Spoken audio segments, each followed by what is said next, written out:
And we're back here once again with another episode of the MSK show, and this is going to be episode 92. So I hope you guys have been having a great weekend so far. I hope you guys have been having safe travels throughout the holiday season. So I know a lot of you guys are probably going like, where's Professor Savage Dad? So he got a little sick going up north where he was heading to in his area. So he's currently sick right now, and we're probably going to end up doing our thing on Tuesday. So as you guys know, I am kind of behind a little bit on getting out some of my content. I have to get done before the end of the year. I told people that I want to get most of my news videos done, and at least basically by the beginning of February of next year, I want to have everything done to the point where if new news starts coming out, I can basically, when I get off work, come home, sit down, rest, get it done, upload it for you guys. Because my goal next year, obviously, as people have heard me say, is I want to put out consistent content in a shorter time frame. That's the goal, and that's what we're going to do. Because, the only way to really, I don't care about growing, but I do like to talk about things, and I want to kind of do them in a much more faster fashion. I know a lot of people like it when I do them. They have to see videos that come out like 3 months later, and it's like, I'm sorry, I know you guys like when we do our long videos, but holy crap, those things take a while to cook.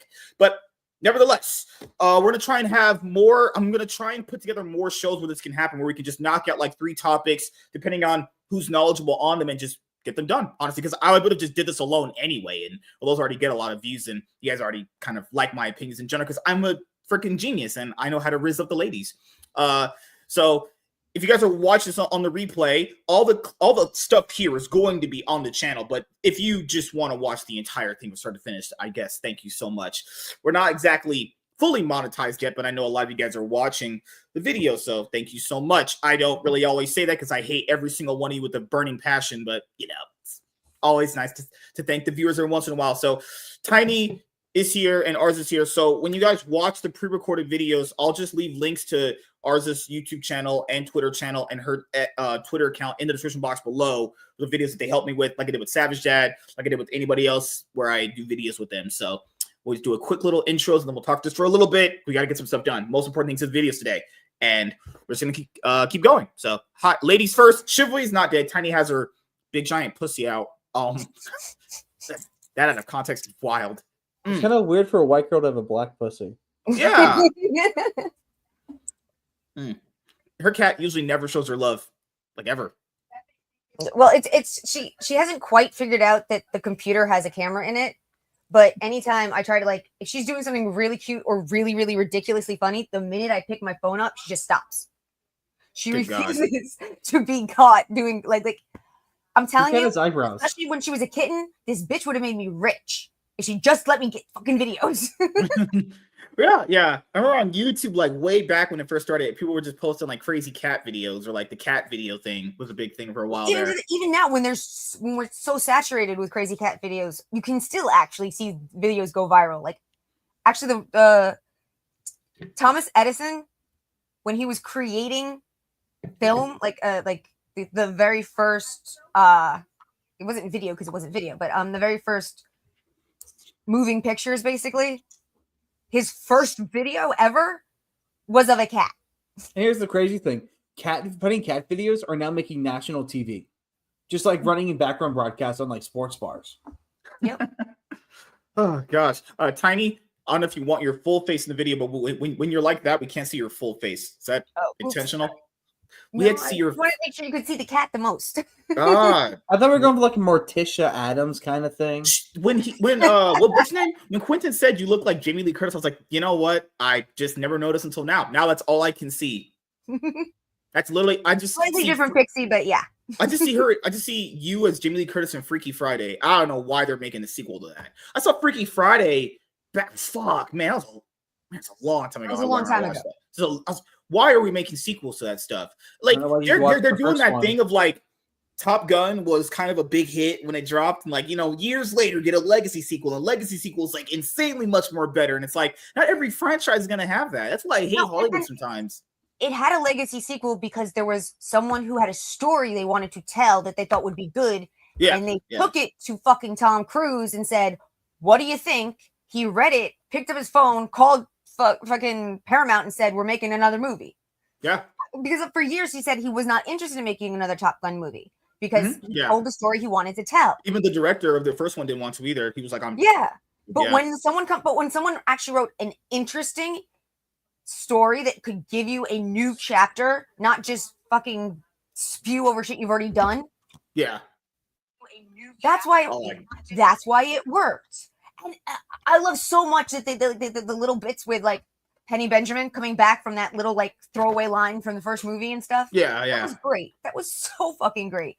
Yeah. But unless someone walked up to Jamie Lee Curtis and whatever the redhead's name is who played the other Lindsay Lohan. Lindsay Lohan. Like, unless someone walks up to them and says, like, oh my God, I have this idea of a really great story, a second chapter to this movie you made that really wasn't nearly as popular as Top Gun or as... Not even close. Well, you know what? I mean, if someone had said, I have a story I want to tell, and I need you to help me tell it because it's about your characters, that would be one thing. Yeah. But that's There's actually room for them to do a really good story in a Freaky Friday too. The first one was the teenage girl learning what adulthood was like, and the adult mom getting to relive some teenage years, right? The sequel, you have a post-menopause a grandma who wants to reclaim her glory days as an... That's literally that's women in real... If you want to see that, look at women in real life. They do that every day. The thing is, how many of stories... Because women, the young girl's age, probably wants to retire. She's like, I'm so tired of working. I'm tired of the house being full of probably kids. going to be the story. I just want to quit. And the grandma's like, I'm kind of lonely. I'm really bored because I'm retired. I want to have a life again. She's like, I'm old. I went through menopause. My vagina doesn't work anymore like it used to. That's not what happens when you go through menopause. Yeah.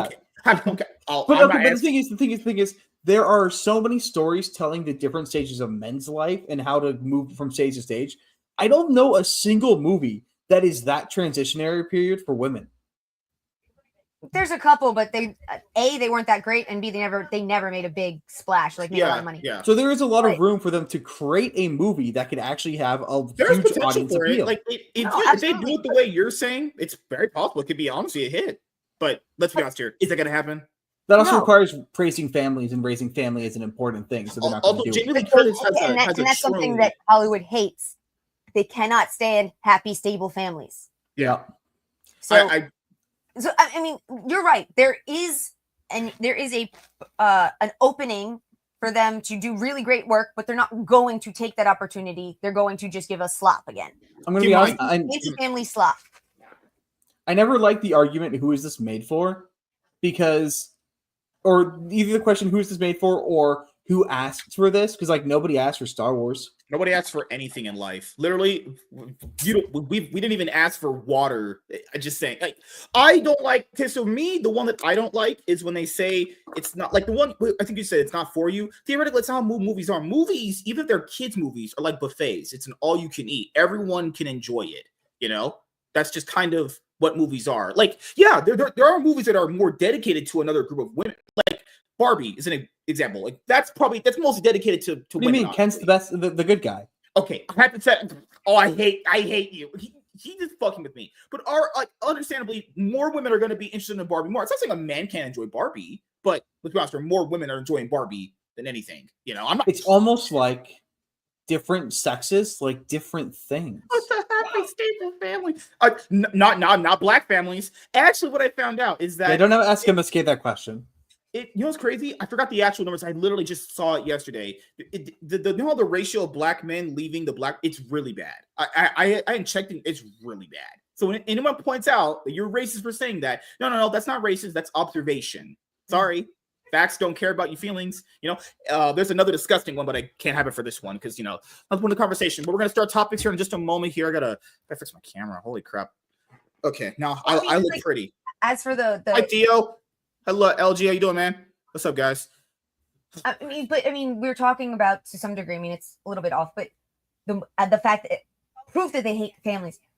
You see the CarMax commercial? It happens all the goddamn time. The mom's dropping her kid off for college, and she's crying, and then she's looking behind him at her phone, and it's like, oh, I sold my minivan. It's the best day of my life. Oh, I'm sorry. I'm so sad that you're. I will never fucking use CarMax ever because that fucking commercial pisses me off so much. Speaking of commercials, do you guys see the new Apple commercial? Oh my god. Yellow Flash shared this one Apple commercial for AirPods. and it might be one of the best commercials I've ever seen. Cool. I raise you Jaguars new commercial. No, this one. Okay, so it is a white family, which is already a weird thing.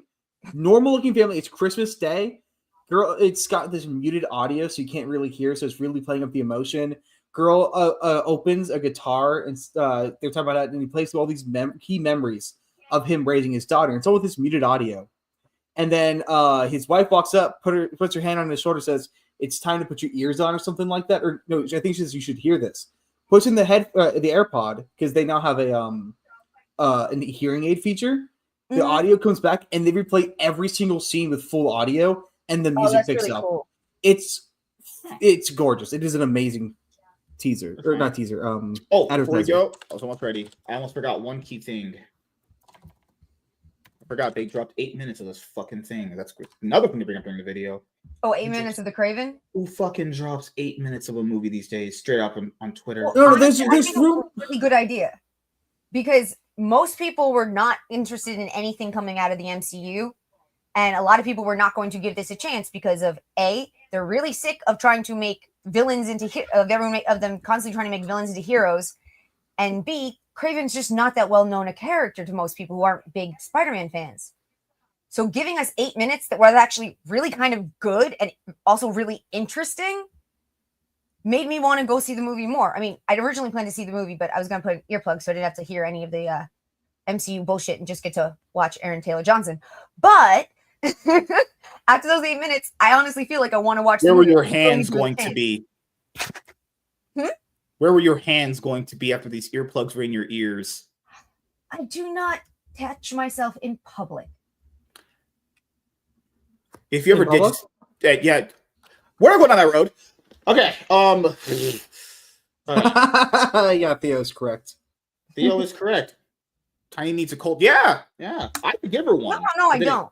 After I see the movie, I might, but not right now. Tiny, if you do, make sure you film it and send it to me, please. No. For science reasons. It'd be like that girl who broke her retainer watching Michael B. Jordan in Black Panther.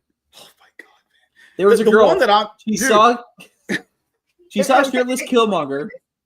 She saw shirtless Killmonger, gritted her teeth so hard she broke her. Oh, retainer. Yeah, I remember. Yeah.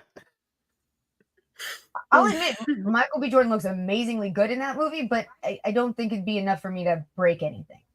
I just don't think you're sexually attracted to black guys like that. Did I not just say that I thought Michael B. Jordan looked gorgeous in that movie? Did I not? Yeah, that's one. How many black men have you been attracted to? Like Michael B. Jordan is hot for a black guy. I am too. I definitely take after him, obviously. But oh god, I've been attracted to multiple black men in my life. Thank you. I even dated a couple. So I guess you can say the N-word now. I do not understand the jumps your brain makes. The funnier racist joke is you're saying that you were the snow bunny? Yeah, I told her, "Can you live out my fantasies as a white one?" She's like, "No. Oh, if I look like Michael B. Jordan, she'd probably be doing anything." Good lord, goddamn looks. I don't know why you wouldn't want to live out his fantasies. I'm pretty sure that MSK's fantasy is him working in a cotton field where you whip him. That sounds kind of hot, honestly. Case in point. I'm just saying. But then she said you'd been a dominatrix before. No, I didn't. Oh. I've got the shoes for it, but no, I've never been a dominatrix. Though I had a friend who's one, and she was tried to convince me that like there was a lot of customers that would think it was really hot to have a dominatrix from a wheelchair. I could see that. I could see why people might want that. That's some disturbed dudes. Those dudes need to be. Most of the dudes who go to people dungeons who are into domination. Because here's the thing, right? Psychologically speaking, it's the disconnect that they like. They like the weird power structure, and then you could add a completely another weirdness to the power structure by having. Theo agrees. Theo gets it. But you completely changed the power dynamic by having. Theo. All right, now we're ready. Okay. I'm about to steal the show, ladies and gentlemen. It's time for Riz. Dominatrix in a wheelchair. No, Theo. That'd be terrible. It's fucking no, not even close. Wait, I have an idea for a comic book. No. Okay. EVS. Oh no, that was the idea that we were just discussing. Yeah. I mean, that's what Wonder Woman came yeah. about. That's the problem is when you have those ideas for like books or anything, when you actually start to potentially write them out, you realize you got nothing there. You're like, okay, I was just in my feelings. Look, Wonder Woman was so the creator could work out his dominatrix fantasy. Wonder Woman. To some degree, yes.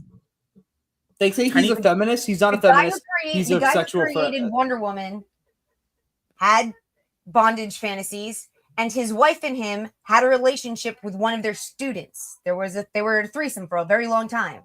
Huh. Shit. And a lot of the stuff, if you look at the early Wonder Woman comic books, she uses the lasso a lot more than she does later on. Can you use that on me? I don't believe there's a lasso of truth in real life. I'm just gonna say, in the DC animated movie universe, there is a scene where there's a guy protesting Wonder Woman. Yeah. She throws the lasso of truth on him to have him tell her his truth, and he goes, "I like to wear the Wonder Woman outfit. It makes me feel powerful." Yep. That is not something you should be admitting to people. Well, that's he had the lasso of truth around him. Yeah, what's the saying? The lasso of truth compels you, something like that, right? No, the lasso of truth is just that. If it touches your body, especially if it enwraps you, you must tell the truth. So would it make me tell the truth? Yes. It makes everyone tell the truth. It makes you tell what you believe to be the truth. And I truly believe MSK is one of those people who is able to convince himself of anything he says. Yeah. Wait. No. It's not true. It's not true at all. All right. Time to have some fun. Oh, shit. Ooh-sa. I am a butterfly on a cloud. Muska, Mickey Mouse. I hate you. I fucking can't stand. Hey, you triggered that. You made that happen. Mickey Mouse has always been gay. Winnie the Pooh. You know, people think there's disgusting things around these days. When I was growing up, we were always talking about these characters in disgusting ways. We were always talking about like fucking Pooh getting his head chopped off by Donald. Like, why don't they ever just go fucking crazy on their ass? We're always talking about what's the Barney song? I hate you, you hate me. Let's all hang Barney from a tree. You never like had friends who were around like, man, would it be cool if like Goofy just smacked the shit out of Mickey or something? Like, we always talking like that. What? It's all in the back of my head. I never heard anyone say anything like that. Good Lord, not man. Not when I was younger at all. Well, to be fair, you grew up in like the Stone Age with no internet, so you know. Aren't you older than her? In the 90s. You're like only 10 years older. Exactly. Technically, now you're 11 years older. Not the Stone Age. Oh my gosh. See, when I hit 40, I'll finally be in your age range to date. See how? There you go. We're moving up in the world. Okay, if you're saying 40 is not old enough, you crazy. Listen to what I said. I did. You called me a cougar, and I said, no, most of my celebrity crushes are in their 40s or 50s. That doesn't mean if you become 40 or 50 that I'm going to suddenly... See, most of my celebrity crushes are also in their 40s and 50s, but that's because you're not helping. Second of all, anymore. Celebrity crushes aren't attainable. I'm talking about real life. Even in real life, I've mostly dated guys that were older than me. Oh yeah. What? God, I can't. You are just person. Actually, you're just MSK discovers rejection. No. I can't. I would never date people that I have street. I can't do it. That's too weird, man. Because there's like awkwardness that would happen, like if sexual things would happen, and it'd be like, "Hello." Yeah, imagine like trying to like do like PDA on stream, so you guys just like holding your hands out to hold hands with each other. No. I have a strict rule on that. I do not. Well, it's the thing at work. There's a thing at work. Don't shit where you eat. Something like that. Don't dip your penis in company tea. That's a very and obviously, you know, she said I'm literally an 8 out of 10, and I'm like, you know what? I'll take that. I guess. She literally said it's an 8 out of 10, and she said it was attractive too. So, thank you. That's always what I get for being a hot Riz master. All right. Quality. Nah, I'm kidding, everyone. Hey everyone, I'm MSK, aka Master Swag King, coming at you guys today with another video. And if you guys are returning viewers or new viewers, then please consider subscribing to the channel if you have not already. Leave a like on this video if you enjoyed it and comment down below. Also, make sure you guys hit the notification bell. That way you guys can get notified on whenever I upload a brand new video or go live. And in today's video, we are going to be talking about the new upcoming 6th installment in Sony's Spider-Man universe. And that movie is Kraven the Hunter. So this is part of Sony's shit show. Let's just start there, right? Because you guys have seen me in videos on the channel constantly shit on this company for what they've done. So let's just take stock of what Sony has did. So the first Venom movie came out back in 2018, made a buttload of money at the box office, and that signaled to Sony that people just want anything superhero related or villain related, right? As far as just comic book movies, right? So after that, we got Venom Let There Be Carnage, which was pretty bad. The first Venom movie was not good in my opinion either. It had like one good scene in it, in my opinion, actually. Later on, we got Morbius, certainly one of the movies like ever made in existence. Truly, I will not stand for that slander. Morbius was good. Truly a piece of cinema that never actually should have graced my presence on the screen, but that's where we're going to be at. Oh my God. One restart. I threw myself out. I'm getting out. I legit threw myself out mid talking. Okay, it's fine. We'll get one retake. It's all good. All good. Okay. My dick is hard and we're getting it. I'm never flaccid. I forgot. She's old. You go see a doctor about that. It's not good. Especially at your age, Grandpa. I would never. Wait, hold on. You said you with older guys. Has older guys always used like Viagra, or were they always able to naturally power up? I haven't dated anyone old enough to need Viagra. Thank you. Oh, I thought they all needed like Viagra. So you say that, but I have a friend who might need some. So I mean, okay, all right. We only get one restart here. We are going to be knocking out egg bangers so hard, man. Tiny has hot single friends will be calling me up asking me to bang them out. Forgot she doesn't have any friends. Take a look at the chat. I think there's a compliment for you. Tiny looks like a fashion designer. Oh, thank you. Chaz said she looked like his 6th grade teacher. Like, see, MSK denigrates you, and then the chat comes into White Knight. It's a perfect system. All right.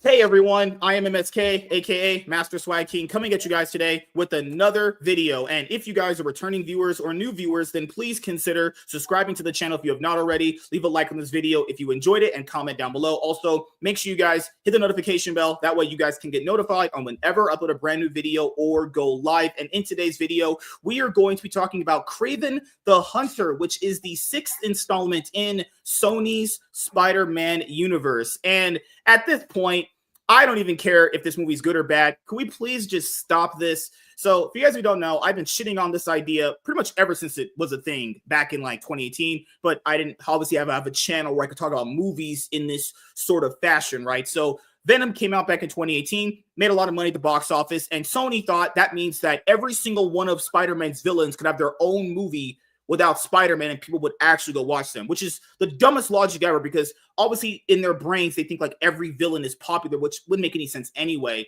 So I even told people this, Venom is the only character that really kind of can work for it. And even that panned out to not be good either. So after Venom... I'm sorry, I completely disagree. If they had made a good Morbius, if they had Felicia fucking Harding show up, they could have had a movie that made money. Hmm? There are people who have interest in some of the villains, but you have to have more than just one character, A, and B, you have to actually write it well and actually produce it well. I mean, I didn't see Morbius, but every clip I've seen and every single person I've talked to just said the CGI was horrendous. The script was horrendous. So, of course it sucks. I honestly don't think the issue with these movies is the idea of having villain movies. The issue with the movie is you have no fucking character development and you have shit fucking scripts and dialogue. That's the problem. Not the idea. I will defend Morbius a small bit. I enjoyed it when I saw it. Okay. I like the visual effects. I really liked Matt Smith. The problem with Morbius was simply that they had a really loose script and they had nothing to build on. Also, Jared Leto looks too much like a cult leader. So for me, a big reason why these movies haven't been good at all is probably because, well, the main adversary is not there. There's Spider-Man villains there without Spider-Man. Most, like we'll say, Batman and Spider-Man are two of the biggest characters when it comes to like Rogues Gallery. And a lot of the reasons why they exist is because, like, well, something happened with them, whether it be the alter ego or their general personality that got these villains to where they're going to be at. Or Kraven's a little bit different, but people can understand, I guess, the point that I'm bringing up, which is, well, if that character's not there, then how does that villain become interesting then? Because the best thing about good villains and good heroes is they obviously balance each other out. So after Venom, we got Let There Be Carnage. Yikes. Holy shit, that was bad. Then we got Morbius. That truly was cinema at its finest. Truly just terrible. After that, we ended up getting Madam Web, which came out literally this year, actually. And that completely just bombed. Like, no one wanted that. No one cared. That's not even a villain of Spider-Man. Once again, you have a crappy script that doesn't make any sense, and you're using characters people don't know without something else to balance them out. Mm-hmm. Yeah. I mean, I'm sorry. Most of the people who know Madam Web from the animated TV show when we were kids in the 90s, and she was an old woman who was semi-antagonist, not a villain in any way, shape, or form, but she was somewhat of an antagonist. Yeah. Now, I've been told that more modern Marvel comics have brought her in as a more enemy-style character and as of younger, but that's a new thing that those comic books don't fucking sell, so nobody knows what's in them. Yeah. But kind of point to that, remember, Iron Man was a low-tier movie when it came, or low-tier comic book character when his movie came out. Everybody says that, but I always knew who Iron Man was and the Avengers and stuff when I was younger. So I think it's just always a perception thing. So after that, we ended up getting Venom, The Last Dance. What was the last Venom movie? Sorry. Yeah, Venom, The Last Dance came out literally just earlier last month. It did like okay. But the problem here is like the Venom movies were always going to do somewhat decently. Even Let There Be Carnage did decent. And now, obviously, you guys can see we're at the point now where Kraven the Hunter is about to come out. The movie is starring Aaron Taylor Johnson. Obviously, I've seen this guy in Kick-Ass, Godzilla. He wasn't Quicksilver. That was just terrible. This movie's budget is around $130 million. Now, this is before marketing as well. So it's a big blockbuster tentpole that Sony wants to sell. Well, I'd imagine the marketing budget's near like $80 million just starting, right? So a lot of people have to potentially understand this when we're doing this. This might be the last movie in this. It's hard to call this a universe. This is terrible. Thank God. I'm glad in 2024 we got 3 Sony Spider-Man universe movies. I'm so glad. Thank you, Sony, for that. You guys can see Madam Web did exceptionally bad. I mean, just absolutely just complete shit. Venom's box office run is over, and it actually made even less money than the second movie did. Now, is this a profitable venture for the studio? I don't know yet. The official numbers hasn't really come out as far as that, but it didn't do as well as the second one, just diminishing returns every single time. So we have this right here. Kraven the Hunter's box office projections are on track to break a Marvel movie record for Sony's Spider-Man universe. J.C. Chandor's upcoming Kraven the Hunter is the first R-rated movie in Sony's Spider-Man universe, and it will introduce at least 3 new Spider-Man villains in the franchise. The titular Kraven, Rhino, and Kraven's brother Chameleon. Oh, yeah, great. Introduce more of his villains without him there. Yeah, that'll fucking work. Kraven the Hunter will only release 2 months after Venom the Last Dance, which is tracking behind Sony's previous 2 Venom movies at the box office.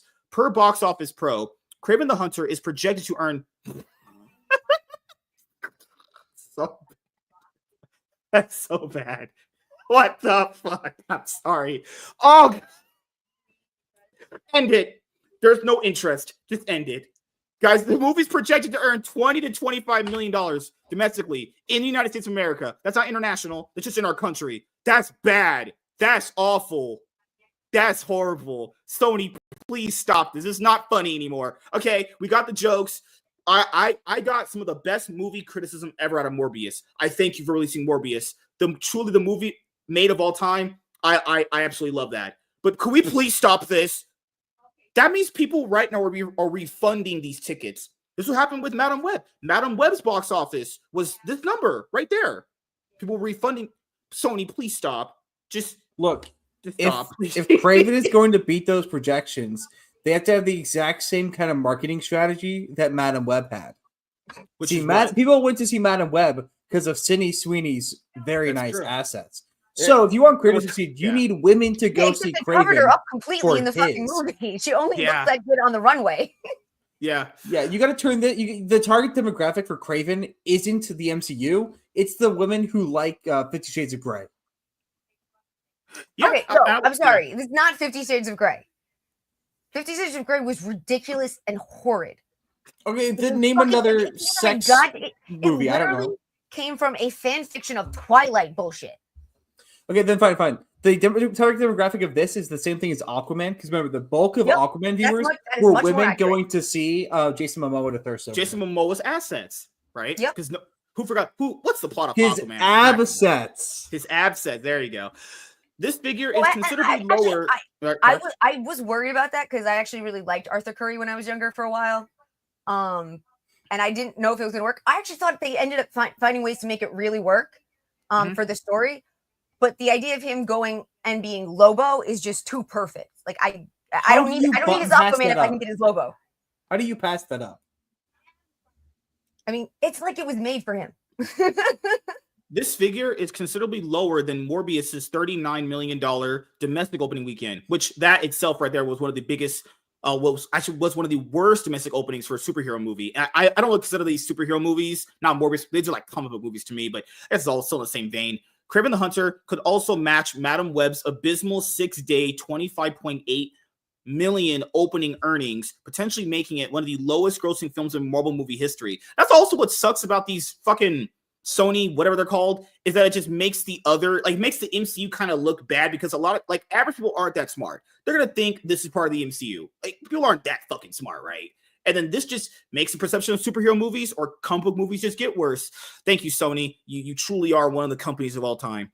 Unfortunately for Kraven the Hunter, Sony's Spider-Man universe hasn't had an excellent run since its inception. Sony's Venom trilogy has been met with moderate but decreasing success, as Venom earned $856 million, Venom Let There Be Carnage earned $506 million, and Venom The Last Dance has only surpassed $400 million 1 month after its release. Meanwhile, Morbius earned $167 million, and Madam Web barely crossed the $100 million mark a few months before Kraven the Hunter's release.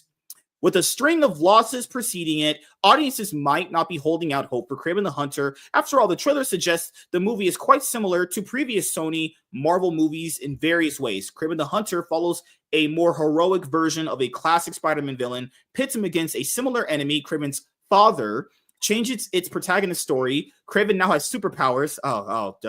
Just actually give me. He always had above human abilities. Yeah. They weren't superpowers, but they were supposedly, and that was the other thing. One of the things that I found interesting about Kraven when I was younger was he didn't have powers given to him. He didn't seek out magical whatevers, of which we have lots of characters, both good and bad, that did those things. He supposedly trained from a very young age. He was trained to be a hunter, and he had hunted every prey on the fucking planet, and now, and he could take it all. So now he wanted prey that was stronger than any animal on the planet. So he was hunting humans, and especially humans with animal powers. And correct me if I'm wrong, didn't Kraven also invent a bunch of herbal mixtures to act as basically steroids? Yep. Mm-hmm. That's true.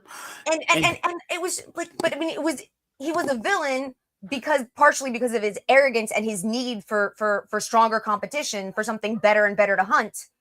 But he was still someone who had actually he had the self-discipline, he had the drive, he had all of these things to create he was a lot different than the other Spider-Man villains he had.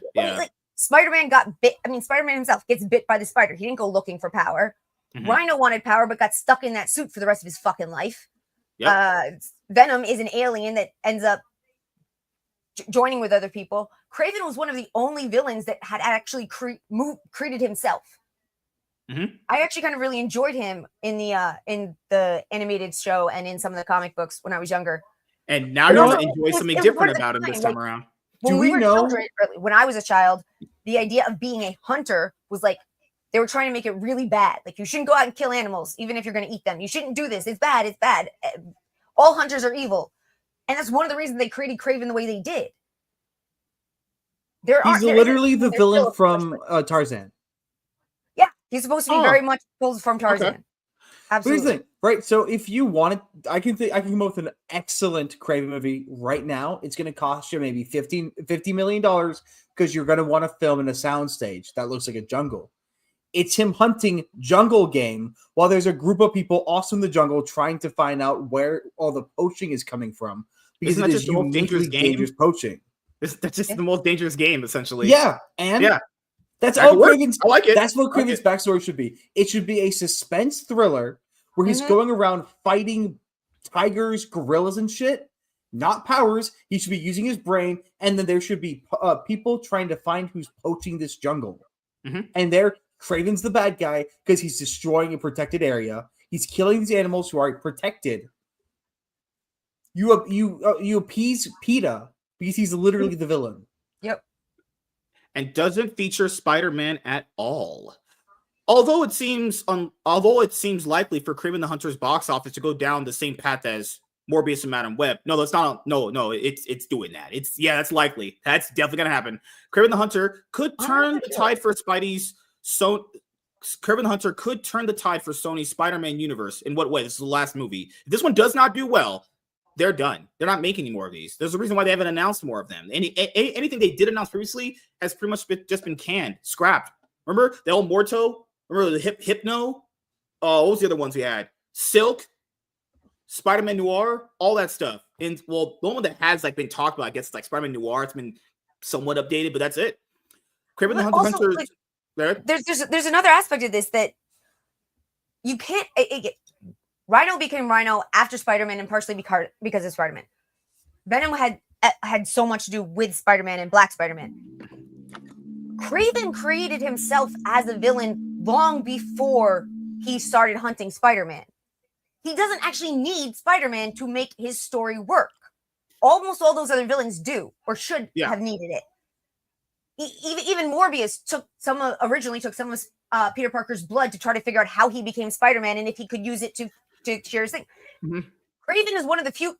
Kraven and to some degree maybe Black Cat are characters that don't actually need Spider-Man to create them. He's not part of their origin story in any way, shape, or form. The other thing is the way that this should have been structured is we needed an introduction to these characters because the normies don't know who they are. Yeah. Spider-Man 3 should have been a Sinister Six movie. Yep. And then that's when you branch out the Sonyverse, which is all delving deep into what's going on with these characters. So we know who the Sinister Six are, or Seven, or whatever it is. And then Sinister Sex? Yes, Sinister Sex. Now you're starting to sound like me. Oh, I am sorry to sound like you. So, Kraven the Hunter's R rating is a sign of confidence from the studio, as R-rated comic book films like Joker and the Deadpool trilogy fared quite well. Okay, I hate when they do these things.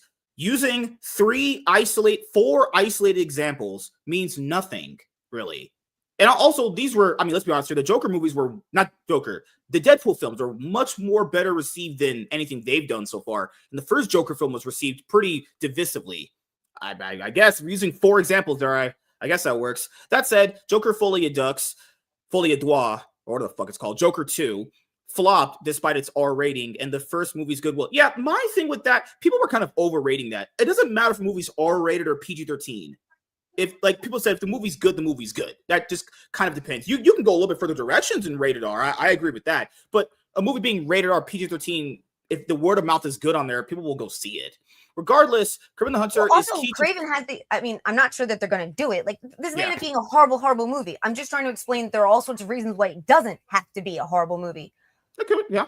But also the world of where Kraven comes from and all of that stuff actually could be done a lot closer to fucking Deadpool than the way the other ones were. They have the ability to have a sexy, funny, smart ass son of a bitch who's impressive. I'm just saying, right? If he starts, I might even like the movie more if he starts spitting fourth wall breaking one-liners. That might actually be funny as hell. Did you not see this coming? When he kills a lion or something, please make that happen. No, he's gonna be right behind a cougar as soon as he goes, "It's Kravening time." no, please. It's gonna. Regardless, Kraven the Hunter is key to Sony's Spider-Man universe, as a poor performance could result in the cancellation of future projects. Oh, well, that's already happened. I think three of them that we heard about a few years ago are not talked about anymore. The only one that's maybe still coming out of Spider-Man Noir. That's it. So the next thing to go over is Aaron Taylor Johnson says Kraven the Hunter won't disappoint. He says, and I quote, come see this movie. I can't do that. Good Lord. Come see this movie, man. Come see this movie. It's got all the beats that you want and more. I think it could be an audience's sort of villain favorite. You know what? I agree. This movie will not disappoint because nobody has any expectations. We have no expectations at all. There's nothing to be disappointed on. You can't be disappointed at something that's already kind of disappointed you. How many, like 5 times in a row? If you actually go into this thinking it might be good and it actually is good, you're a wizard. Because no way anyone sane would think that. And hey, I'll be honest here, it could be good. It could be like it could be in that boat where it's like it was the only thing good in the universe. Could be. But like, let's be honest here. Is this going to be that way? Did you watch the 8 minutes that they released? I can't do that for YouTube reasons because that's the next thing we're bringing up, which is because I watched those 8 minutes, and those 8 minutes gave me a very different feel for this than anything else that anyone had said, and I do believe that it has a chance. I'm not saying it will be, but it has the chance to be a good movie because there's all of these things that make Kraven different from the other villains that they've been doing. Sony has released the first 8 minutes of Kraven the Hunter because they're afraid nobody gives a shit about it. Well, they're right. So that's crazy. They put out 8 minutes of it. So to be fair, it could be two things. One, they're very confident in the movie. They could put out 8 minutes of it, and that it'll just grab you so hard that you're going to go see it. Or this 8 minutes completely turned everybody off. So that's kind of the boat we're in right now. So, Arza, what is your final thoughts on Kraven the Hunter's box office projections? Kraven the Hunter could be a good movie. Problem is they lack any of the people who know the source material, anything about it, to make it a good movie. That is the one thing that hangs over my desire for positivity for this. In fact, even a cool idea, you could rope in the Scorpion into this a little bit before he gets the cybernetic tail. There's a lot of stuff you could do with this, assuming that you had talented people working on it to make a good movie. I don't trust a single one of these people. Talent and Sony, pick one, Bo. Pick one. Exactly. Come on. And then the other issue is unless you're like me and have read some of the older comics, you don't know who the fuck Kraven is. That's why he's a nobody. Why are he's cool, but he's that's why we need to bring back Saturday morning cartoons because Spider-Man the Animated Series would tell you everything you need to know about Kraven. The other thing is, given where everything is, I don't know if you can do Kraven because guess what he is? Toxic masculinity. Oh no! They have to deal with the fact that he's an incredibly masculine man. He smokes cigars. He fisticuffs with bears for fun. Yep, and of course, so she's black. He's Black Lives Matter. If he wasn't killing endangered species, he'd be like number 1 on my book. Oh my god. Okay, Tiny. So she's obviously horny for Aaron Taylor Johnson, but I'll ask her this. Okay, I'm sorry. I'm not going to slide. 30 minutes explaining how I know who Kraven is as a character. I read the comic books and I know and like and respect to some degree that character. So yes, I think Aaron Taylor Johnson is hot, but you can't just dismiss it as, oh, she only likes it because of him. Oh, I will. but it helps because I will say he is quite hot in that poster. He does look pretty good. Man, I'm not gay. And the speckle to the blood. Gorgeous since freaking the end of Kick-Ass. Okay, Tiny, what is your closing thoughts on this? I think it has the potential to actually be the best of all of the Sony villain movies. I think it has the potential to actually make money, and I think it has the potential to be enjoyable. But I really don't know because, as Arza said, like, if you don't have people who know the lore, then all of those things that I explained why it could be good just don't exist. So, yeah, I'll even throw a wrench into what you just said as a thing to back up your point, which is you could also get another thing what you guys are saying. It could be something that is actually good, but it's not. It's nothing like the comic books, and people think that's his actual origin story. Like, you know, we have movies where like it's nothing like a book or a comic at all, but people like that version of it so much that it was from the animation or like TV or movie wise. It could be that. It could be. But I'll be honest here. This is the reason why you don't really do movies based off this kind of character. Like, if there's no interest, there's not really interest in Kraven's character. There isn't, though. I like Kraven myself. Like, the best Kraven story I ever read was Kraven the Last Hunt. It was great. But to be fair, that's been his only good story like ever, honestly. You know what? I figured out. What Sony should have been doing instead of a Kraven movie is they should have hired Blumhouse to make a Chameleon movie. Do you know who Chameleon is? He's the guy that changes the faces, right? Yeah, he wants to be as famous as possible, so he pretends to become Spider-Man, to become famous, and then ruin Spider-Man's life. Mm-hmm. You don't even do not market it as a Marvel movie. You think Sony markets these? Good point. But you make it very clear you don't tell a single you don't even put in the trailers that it's a Marvel movie, but you make it very clear that it's focusing on this guy who is stealing other people's identity for attention. Mm-hmm. And you make it exclusively a horror movie. And then when the movie ends, that's when you say it's a Marvel movie. See, why aren't they hiring you? Because I'm too gay for them. They Oh don't, yeah, gay conservative. Yeah, I forgot. That's because they don't care about lore, and they don't want to care about lore, and they want to destroy everything that doesn't fit their fucking narrative. It started that from the beginning. No, it's pure for this. That started from the beginning. We only got this far because Venom made that much money. Had Venom just completely flopped when it did, this wouldn't be here. They literally thought they could just throw shit at people's faces and they would just accept it. Now, I guess we were at the time when you probably could do that, but times massively changed since then. A lot of things has changed with how people perceive these movies. Like if the word of mouth is as bad as the other ones, it's failing. If it's better and good, there's a shot there. But see, normally I believe that word of mouth can carry any movie. Question is, can it carry this one? Because there's so little interest in it. Yeah. Yeah. You know, but here, can Aaron Taylor Johnson with his shirt off carry me to my bedroom? Ooh, that was Riz. So, no. Thank you guys. You're literally swooning. Thank you guys. I'll be here all week. Mic drop. Literally, I could have him more than Tiny if I could. I know how to Riz up the men.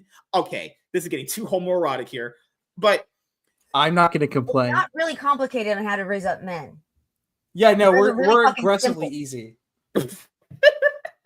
Oh gosh. There's a reason I don't actually date guys. You know, I choose to date women. It's just kind of like my thing. I got the Riz to get them. But thank you guys for checking out this video. If you guys are returning viewers or new viewers, then please consider subscribing to the channel if you have not already. Leave a like on this video if you enjoyed it and comment down below. Also, make sure you guys hit the notification bell. That way you guys can get notified on whenever I upload a brand new video or go live. I'm MSK, aka Master Swag King. We're signing out, guys. Peace. Wow. You guys did pretty good there. Almost had to. It's almost like I've been doing this for 3 months now. Yeah, she's been here. I taught her the YouTube game a little bit. Why do you? I'm not even gonna start. Your profile picture just makes me like. It looks like you're just dying inside. How can you be dying inside when you have a stein in your hand? Yeah, exactly. You would be surprised. You'd be surprised. They couldn't make Morbius work. Morbius is just a vampire dude. They couldn't even make that work. Plus, I'm just pointing out some of these concepts are really simple. I really liked Matt Smith in that movie. The thing, and I didn't see it, so I can't say anything. I mean, I liked. You liked the shirtless scene where he was dancing with the half-sex song. No, Matt Smith was not necessarily. He's not a very attractive guy, especially now that he's gotten older. He was attractive when he was like 26, but now that he's in his 30s, his forehead just kept growing. It's bigger than Ryan Kinnell's. James already has his Kraven the Hunter tickets pre-ordered. He's sitting front row with his Aaron Taylor Johnson shirt on. So am I. Yeah, that's why I'm going there. Look, I'm just gonna say, I think Kraven's gonna give me some Kravens. Mm-hmm. Good Lord. Oh yeah, I bet. All right, I'm bringing up the next topic in a little bit. Right now. Good Lord. I'm trying to figure out how to translate into propositional logic. Translate into propositional logic. Oh no! I'm translating sentences into logic, and it's not working. All right, where are we at? I hate logic. It's so bad. Sorry, there's a police outside and a black guy's doing some crime. As usual, because it's what they do. They're going to get you for your thought crime, MSK. Eventually, yep. Coming for you. MSK knows the way to a woman's heart. It's by insulting her profile pics. I don't even insult her. Ever. She insults me. She gets aggressively weird. My picture made me look like I was dying. Okay. Maybe that. Wait, hold up. Think about it. Think about it, Tiny. It could have been a lot worse. No, it could have been. Absolutely. But to say that and then less than 10 minutes later go, I don't insult her. Oh, gosh. Okay. Hypothetically speaking, that was probably a poor choice of words. But. Only hypothetically. Yes. I need 2 more subs. Be a little hit my end goal for the year. She could be a little aggressive sometimes. I got to knock her down a little bit a few times. You know, it's okay. MSK, you should strong arm your audience into subscribing to me real quick. Oh, thank you. Make sure you guys go follow Tiny on Twitter. Oh, gosh. Give me 1 second. I had to get this next thing ready. Dying of cheerfulness. Oh, it's not Tuesday, so probably not. James never directly responds to chat when he's in chat WZ. He only responds when he's on the panel for some reason. Yeah, he just does that. It's just a thing. All right. Give me 1 second to pull this up really quickly. Because I if I had the Sonic tabs open, then it'd be kind of cluttery when I get this stuff done. All right, we got 1 topic down, 2 more to go. Oh, to make life excellent. Yes. I found a darkening thing. It darkens all windows. It works for every window. Oh, nice. It makes videos so much more engaging because the thing is, like, if you switch from a dark screen to a light screen, you're gonna blind whoever's watching, and they're gonna click off. Yeah, that drives me nuts. God. And then if I find an article that has a screenshot in light mode, I will literally go into the inspect page and just delete the picture off of the document, just so it's not bright. Ooh, okay. Just trying to make sure I'm pulling up all of the information I need. You trying to pull out all that information? I don't really pull out of any woman because I never had sex with girls. So I didn't say anything about women. I was talking strictly about journalists and journalist pages. Why would I be pulling out of women? I didn't say anything about women. You're the one who made this about sex. I said nothing is sexual. I'm kidding. Give me 1 sec. Tiny, we had to teach this man how to do euphemisms.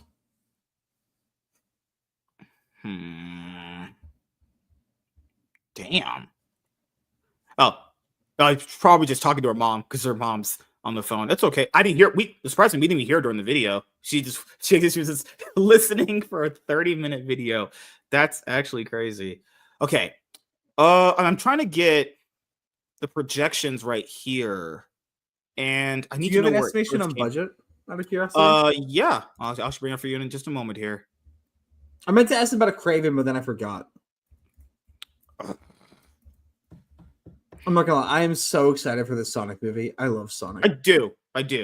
So I can't wait to talk about it in just a moment here. I'm just pulling up everything that I need for it. This art, yeah, because sometimes articles like to structure things and put things into perspective, so I use them. Yeah. But this one's right here is not as bad, but it's cluttered with everything else. We'll do CBR resources. Yeah, this one's better. Yeah, this one's fine. And then I'll have a few check marks over here. Sonic will have multiple post-credit scenes. Okay, we'll have that there structured. Okay. Seems like our first attempt at doing this has been successful. Good job, people. 1 moment here. Jay Ruth. Who's Jay Ruth? Me. Oh, fuck. Like, who the fuck's this fucking broad? She talking to my chat. What the heck? She said, forget me in my own stream. Forget MSK. Chat poll. Which avatar do you prefer? Ren Fair, the last one that was up. Biker, the one up now, or the mermaid one? I like the one you had in the corset. That's the Ren Fair one. Oh, yeah, I like that one. What does the Mermaid Parade one look like? I haven't seen the Mermaid Parade Why one. are you giving them an opinion? Also, I feel like this should only be a conversation for Theo. No, that man's too. I'm going to go with the Ren Fair one. That one's the best one, I think. That's the mermaid one. Yeah, but the Ren Fair one I think is best. Okay. The one that looks good, the one up now looks good, but either way, MSK ain't shit. Huh, interesting. It's got the great we had a segue like that. Is there any other Sonic 3 news that came out that I should ever have for the video? I'm gonna try to make sure it's all culminated there. I'm pretty sure nothing else came out, has it? Do you have the pictures of the Photoshop signs? Do not cheer when the 10-year-old girl dies. Wait, what? Oh no. Oh, let me see if I can find it. Oh man, kids are about to. I want to. How are they gonna do that for the movie though? Okay. Yeah. So if you do not know the context, I'm gonna assume Tiny does not. No. Anytime Shadow is introduced, because in his past there was a girl who was connected to him, who wanted to set him free, and in every single story, the security guards kill her. She gets shot to death. Yeah, that's her actual origin story. Yeah. It's that so Shadow wants to avenge this girl. That's part of why he's so angry.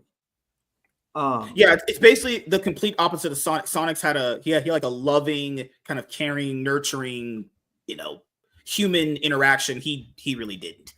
And then of course there's a lot of discussion online that they really need to keep that. You have to kill Marie. Otherwise, it's going to she's gonna die. Movie. She's not gonna live. No way. Yeah, they even killed Sonic's mom. You have to keep that part of the lore. You cannot. Not do that. You have to kill Marie. Okay, so I'll ask you before we get into the video, so we have at least it's somewhat structured. Do you think they're gonna do Sonic Adventure Battle 2, or do you think they're gonna do the Chaos Story? I haven't played that many Sonic games. You were watching Sonic X, the animated show? I only saw a little bit of Sonic X. And it was sporadic. Okay, yeah. Most of my Sonic animated show when I was a kid, but I fucking don't. They should do Sonic Underground. That's what they should do. Sonic Underground. Stop. Greatest theme song ever. I truly hate your mother will be found. I have no dad. I'm black. You know that. I didn't. Whatever. Okay. God, Tiny, what are we gonna do with gay people these days? You guys, why can't you be one of those liberal gays where you talk in funny voices and you make these mannerisms like this? I mean, I do use my hands a lot, but you can't see it. You use your hand. Okay. Also, that's not necessarily a gay thing. Most New Yorkers, most Italians, most Jews, most Greeks. You're just describing homosexuals, okay? Yeah, I was attacking Italian people, Tiny. Oh my God, I like Italian people. That darn kid is Italian. Come on, can I not find? He said, "I don't like liberal gays. I was one of the few straight members of the gay Republicans in New York when I lived there." You were a Republican. Yeah, no, gay? Well, I was socially liberal, but fiscally in other ways conservative. So the only group I actually fit in with were the gay Republicans. God, man. I wouldn't even consider myself a Republican. I don't vote red, or I'm not. What is the expression for vote blue no matter who, but for conservative? I don't think we have one because we actually believe that people should make their own choices.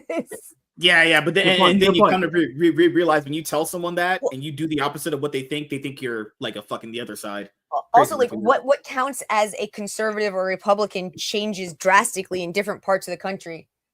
I have a friend in Texas who is so backwards. I love him to death, but he's gay and he believes that homosexual relationships should be recognized and they should be allowed to marry. But he doesn't believe in interracial marriage. That is one thing I've noticed about a lot of gays. So coincidentally, there's a huge overlap between narcissism and homosexuality. At least 50% of gay people suffer from some form of NPD or heightened levels of narcissism. To be honest, you're more interested in screwing someone that looks like you than someone that looks different. So that doesn't surprise me. That's why you won't sleep with me. Well, actually, there are reasons why interracial relationships, depending on the racial groups, are either biologically is it by perceived stereotypes and all that shit? Nothing to do with stereotypes. Okay. It is purely to do with what is best for your tribe. Oh, for instance, did you know if if someone is a good biological match for you because their BL will smell good to you? Yep, that's one of the big problems with birth control and some of the other stuff is it changes how you react to the pheromones. Where naturally, my ex-fiance was the first time I really when you come back from the gym, he somehow smelled good. It was crazy. I couldn't, and then I was like, oh, that's the pheromone and the DNA thing. Cool. But a lot of women, birth control changes how they react to pheromones, and so they think that they found a good genetic match and a good match. They go off their birth control and they're like, this guy stinks. I don't want him. Remember, birth control makes women into liberal sissy men. Good Lord, guys. It actually makes them less attracted to masculine traits and more attracted to feminine traits in men. And then once they get off birth control, there is some evidence that that's true. I booted up this and I was like, you know what? And now we're gonna start talking about birth control. Hell yeah, that's how our conversations always teeter to. Budget's not out yet for Sonic. Okay. I'm a psych major, so I care a lot about the social sciences. So, it's fine. It's fine. Good. Okay, we should be all good to go now. WC is destroying me in the chat right now. Why does he hate you? Good Lord. MSK You know does. why. I think of that's just my opinion personally, but whatever. But like, honestly, like with the gay marriage, that's something that like John have tried a bunch of the other people. I get in constant arguments. They don't respond to me because I'm small fish, but I'm constantly disagreeing with them on. It's like, well, no, I would like to be able to marry who I want to marry. Thank you very much. Yeah, we do have a country where you can literally choose to be with who or whatever you want. You could also have sex with a cow right now. That is not no. legal. Most places that's not legal. Bestiality is not legal in the United States, as far as I'm aware. Good. Yeah, there has to be literally a line somewhere in the sand. Like, okay, we can't be this degenerate. I'm glad we have it at animals because people are literally sick and disgusting in the head. Good Lord. Ours hating on MSK is how. Oh my Lord. Gosh. Last time I checked, the only places where you could have sex with animals, the most common name was Muhammad. Critical Blast, what's up, man? How you doing, man? It's been a hot minute. I want to marry who I want to marry, and they won't let me. And I really want to marry J-Lo. J-Lo is in some P. Diddy stuff. I'm pretty sure you now dodged a bullet there.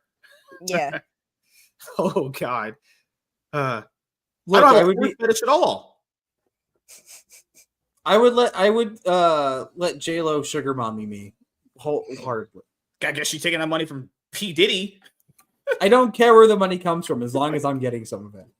Oh, what? Are you saying your love don't cost a thing? Nope. You set me up for that one. I had to put it in there. Wait a minute. That sounds out of context pretty wild. Woof. James, how often has MSK meant it's never happened? Do we have a Shane Dawson 2.0 on our case? All right. Time to have some fun. Time to breathe it all in and push it right in slowly, intensely, and then start crying. Tears of joy.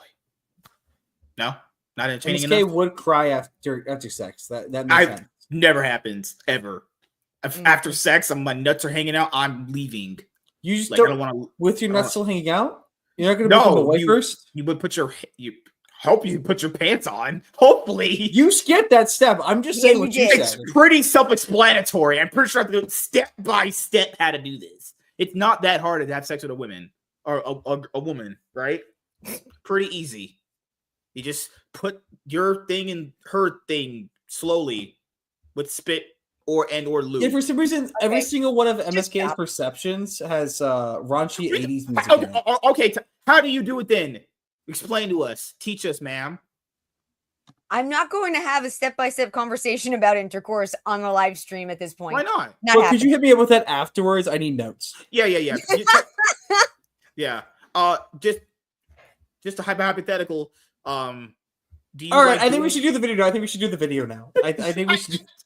I said no degeneracy in the show, and they're like, "Oh, let's just pull up how to have sex." That's hard, though. I didn't do anything. I am being very clean with this all. I don't know what you're talking about. I've literally have had the sex with women. It's not that hard. All you do is just thrust. The sex, as in there's one type. Okay. So you're doing the thing that James does too. He just does self-explanatory.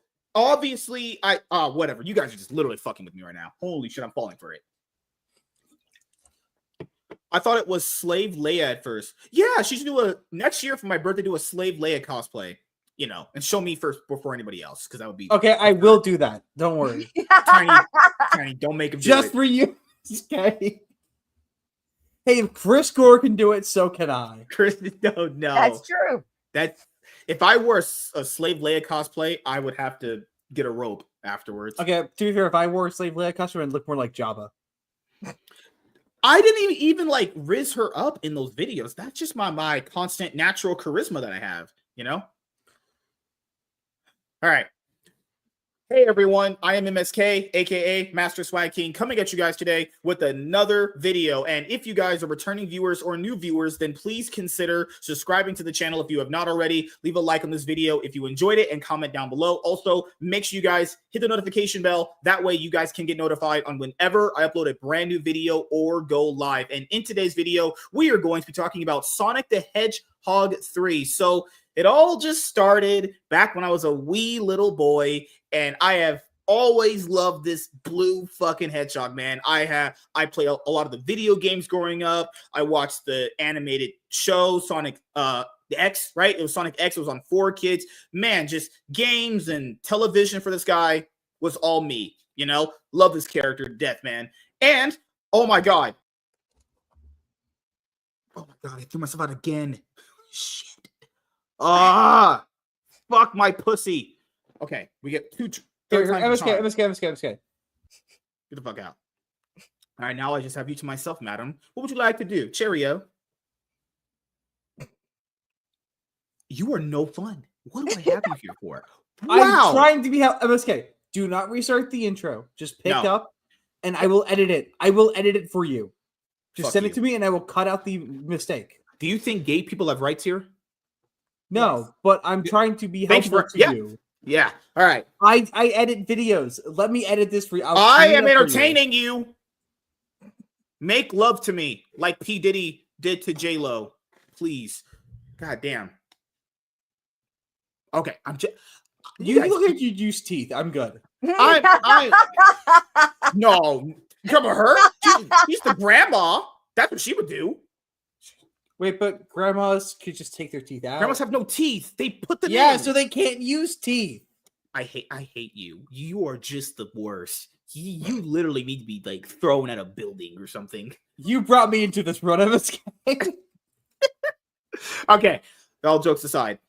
Hey everyone, I'm MSK, aka Master Swag King, coming at you guys today with another video. And if you guys are returning viewers or new viewers, then please consider subscribing to the channel if you have not already. Leave a like on this video if you enjoyed it and comment down below. Also, make sure you guys hit the notification bell. That way you guys can get notified on whenever I upload a brand new video or go live. And in today's video, we are going to be talking about Sonic the Hedgehog 3's box office, because this is going to be one of the biggest movies coming out in 2024. This is actually my most highly anticipated movie coming out of this year. As you guys know, growing up, I loved Sonic the Hedgehog, from video games to obviously the animated series Sonic X that came out. You know, I've just been with this character for so long. Like, some of my favorite video games are Sonic games. Obviously, the one that this movie is hopefully based on is Sonic Adventure Battle 2, you know, Sonic Generations, one of my favorite ones out there. Man, just always been with this character. Truly do love this character. Actually, comic book wise, still kind of learning that field about him. I have Sonic the Hedgehog comic books, but I have to kind of build up my knowledge on that. And I remember just having that first Sonic trailer back in 2019 or something like that. And it was that ugly Sonic, and everyone hated it so bad they made the studio literally fix it. And he obviously looked way better. And a lot of people always bring this up because the first movie didn't do that well at the box office. Well, that's because the certain virus that we were afflicted by, you know, kind of caused the movie to end its theatrical run very, very soon. This was kind of like around the same time it dropped, and you had Fantasy Island out, and then you had the Birds of Prey movie that no one fucking cared to watch or see at all because it was just that was nothing like Birds of Prey. That should not even even allowed to have that fucking name. It's just a steaming pile of shit movie. So, as you guys can see, for Sonic the Hedgehog, the first movie's box office was kind of cut short, but it still did a pretty good worldwide haul of that, you know? And then for the second movie, came out when things were a little bit more looser, and it ended up making $100 million more. Still pretty good for this time period that it came out in. And now we are at the point for Sonic the Hedgehog 3. It's going to be introducing the fan favorite character, Shadow the Hedgehog, voiced by Keanu Reeves. Thank God it was not Hayden Christensen. Anyone that advocated for that, you are retarded. No, him voicing Shadow, fuck that. So what I like about the promotion aspect for this movie this time around is they've actually been pretty like close to the chest. Like, nothing really has gotten out about this movie, right? It's been pretty much like we only know what we see on screen from the two trailers. And if you guys don't remember, Shadow the Hedgehog has a pretty tragic backstory with one of the characters. So if anyone doesn't know it, I'm not going to spoil it, but basically, long story short, Sonic came into a loving kind of fish out of water kind of story. Shadow did not. So you can kind of see where that kind of goes, you know? So what I also really enjoy about these movies is that they're just really wholesome, fun entertainment. There's not like random agendas being pushed. There's not like anything bad with them. They're just truly fun movies that you can laugh at, have a good time with. You can take the kids to watch these movies, have a good time with it. And that's what movies really should be, just what these are. All of them. I'm pretty sure the third one's going to be just like the first two. Good, fun entertainment. It's all you need. Jim Carrey just knocks it out of the park as Dr. Robotnik. Truly, man. He was going to retire after the second one, but he was thoroughly convinced with a fat paycheck to come back for this one. So, Arza, I know you like Sonic 2. So, you have any hope for Sonic the Hedgehog 3, actually? You know, I just want to first ask, is your childhood experience with Sonic by any chance tied to a Sonic Chew medallion? I wish. I'm guarantee you probably have one in your closet. But no, this movie looks like it's going to be phenomenal, just as the other two have. It has all the same beats. I was hyped from the beginning, except for that hideous design. You know, I frequently get asked, why do I complain when we get a bad trailer? The reason I complain is because we fixed Sonic 1 by complaining about that trailer. Yes. If they didn't change Sonic's design, that movie would have flopped so hard. And remember, Jim Carrey isn't doing this movie for the money. Jim Carrey said he has retired for anything that isn't Sonic. Yes. Jim Carrey likes doing Sonic because it is a movie that will be passed down to children forever. Jim Carrey is someone who cares about legacy and cares about the art of acting, and that is why he's retired. And this is the only thing he's going to do from now on. And the thing that Tiny said in the previous video that you guys will watch before this one, you can tell, at least with the production with these movies, you can tell there's people here that actually care. I've not heard a single controversy surrounding any of these people, even the person that voices Sonic. None of these guys. For no controversies. Every time you hear one of the creators speak about it, they're always talking about like how much they want to please the fans and give them what they want. My God, you just like give the fans what they want and they just love you. That's just what a crazy logic of world we live in now. You know, this movie came out in a weird time where it is already customary to attack the fans. Remember, the studio was attacked for giving into the fan demand. Mm-hmm. So talking all those sites actively attacked them for listening to us and changing it. So this movie came out after it was customary to attack fans, and they realized everyone else is wrong. The fans giving the fans what they want pays off in the long run. And so they're the only people who are still giving us what we want because they know we will treat you well if you treat us well. There was this was an actual quote I went over in my Sonic the Hedgehog 3 trailer 2 reaction. This is how you can tell they want to put a lot more focus and care into the movie. Sonic 3 will put a lot of focus and care into the Shadow Maria story. This is the quote. A lot of care and a lot of love has gone into telling Shadow's story and giving the fans the best movie version of the character imaginable. Man, how often do you hear this anymore? Hey, we want to make sure you guys get a great version of these characters. Look how great that looks. That's awesome. Hell yeah. Sign me up. Also, I'm going to say, have you seen the behind the scenes pictures? No, the only thing I've seen behind the scenes of the movie is Keanu Reeves doing the voice acting. He really is into it. I like it.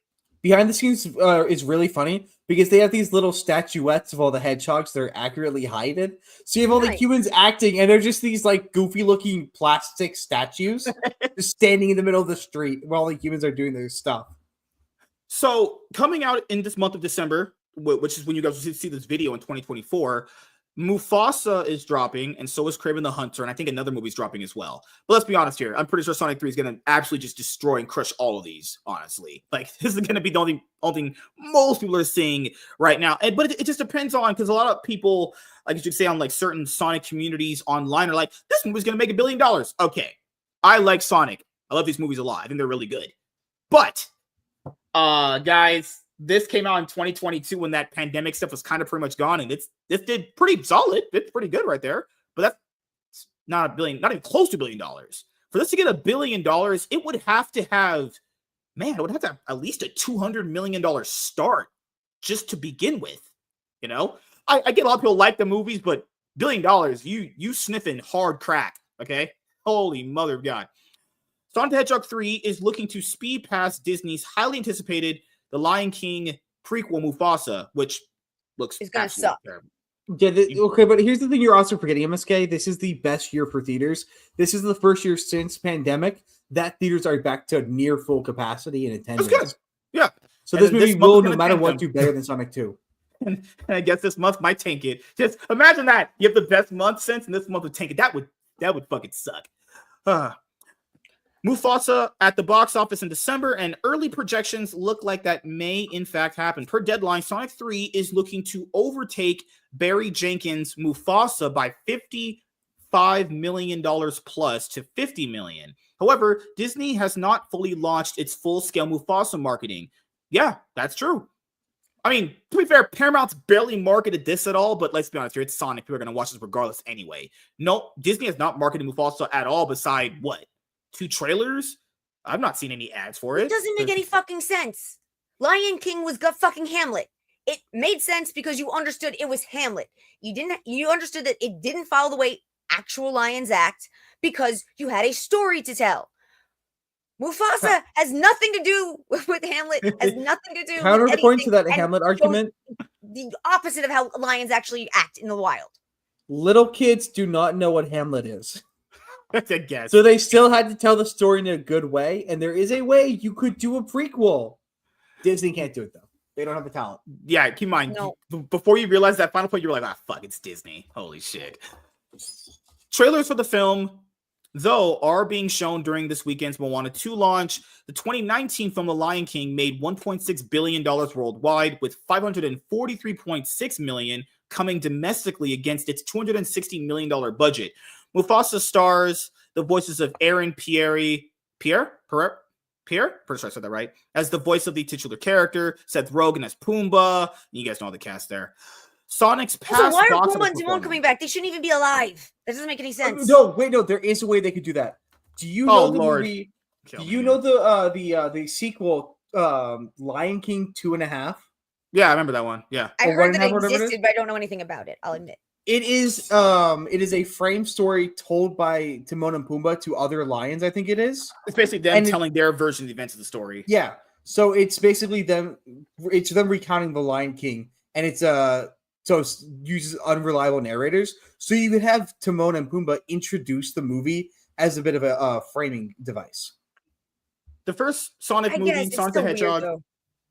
The first Sonic movie, Sonic the Hedgehog from 2020, made $319.7 million at the worldwide box office, with $148.9 million domestically.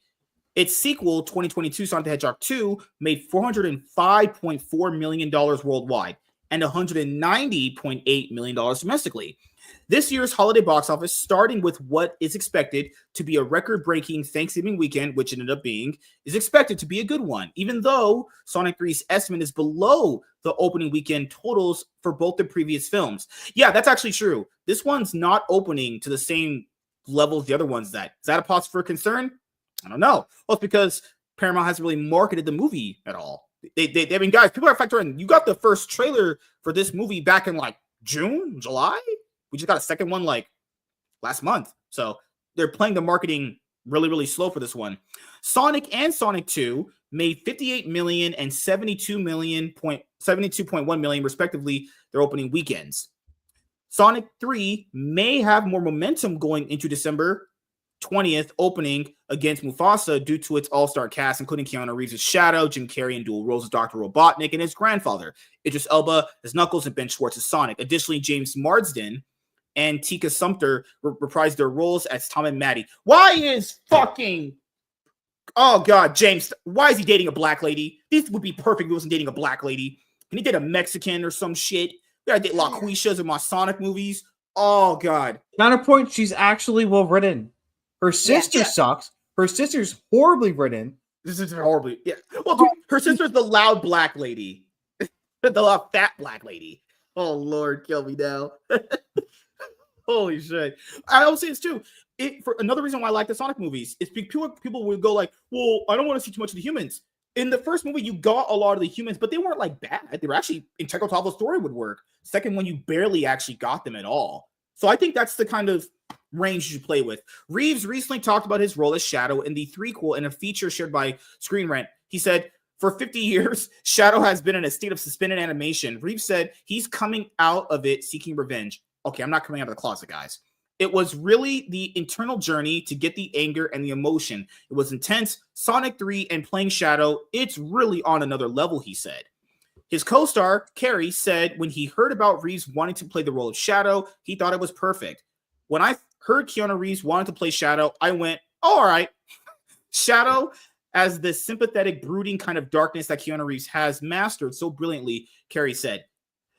The film's director, Jeff Fowler, This is John Wick, this hedgehog. That's all Shadow's ever been. That's all Shadow has ever been. Literally. So it's perfect. That's what I'm saying. He has Akimbo pistols. He's got fucking rocket-powered boots, and he's constantly doing the Akira slide on a motorcycle.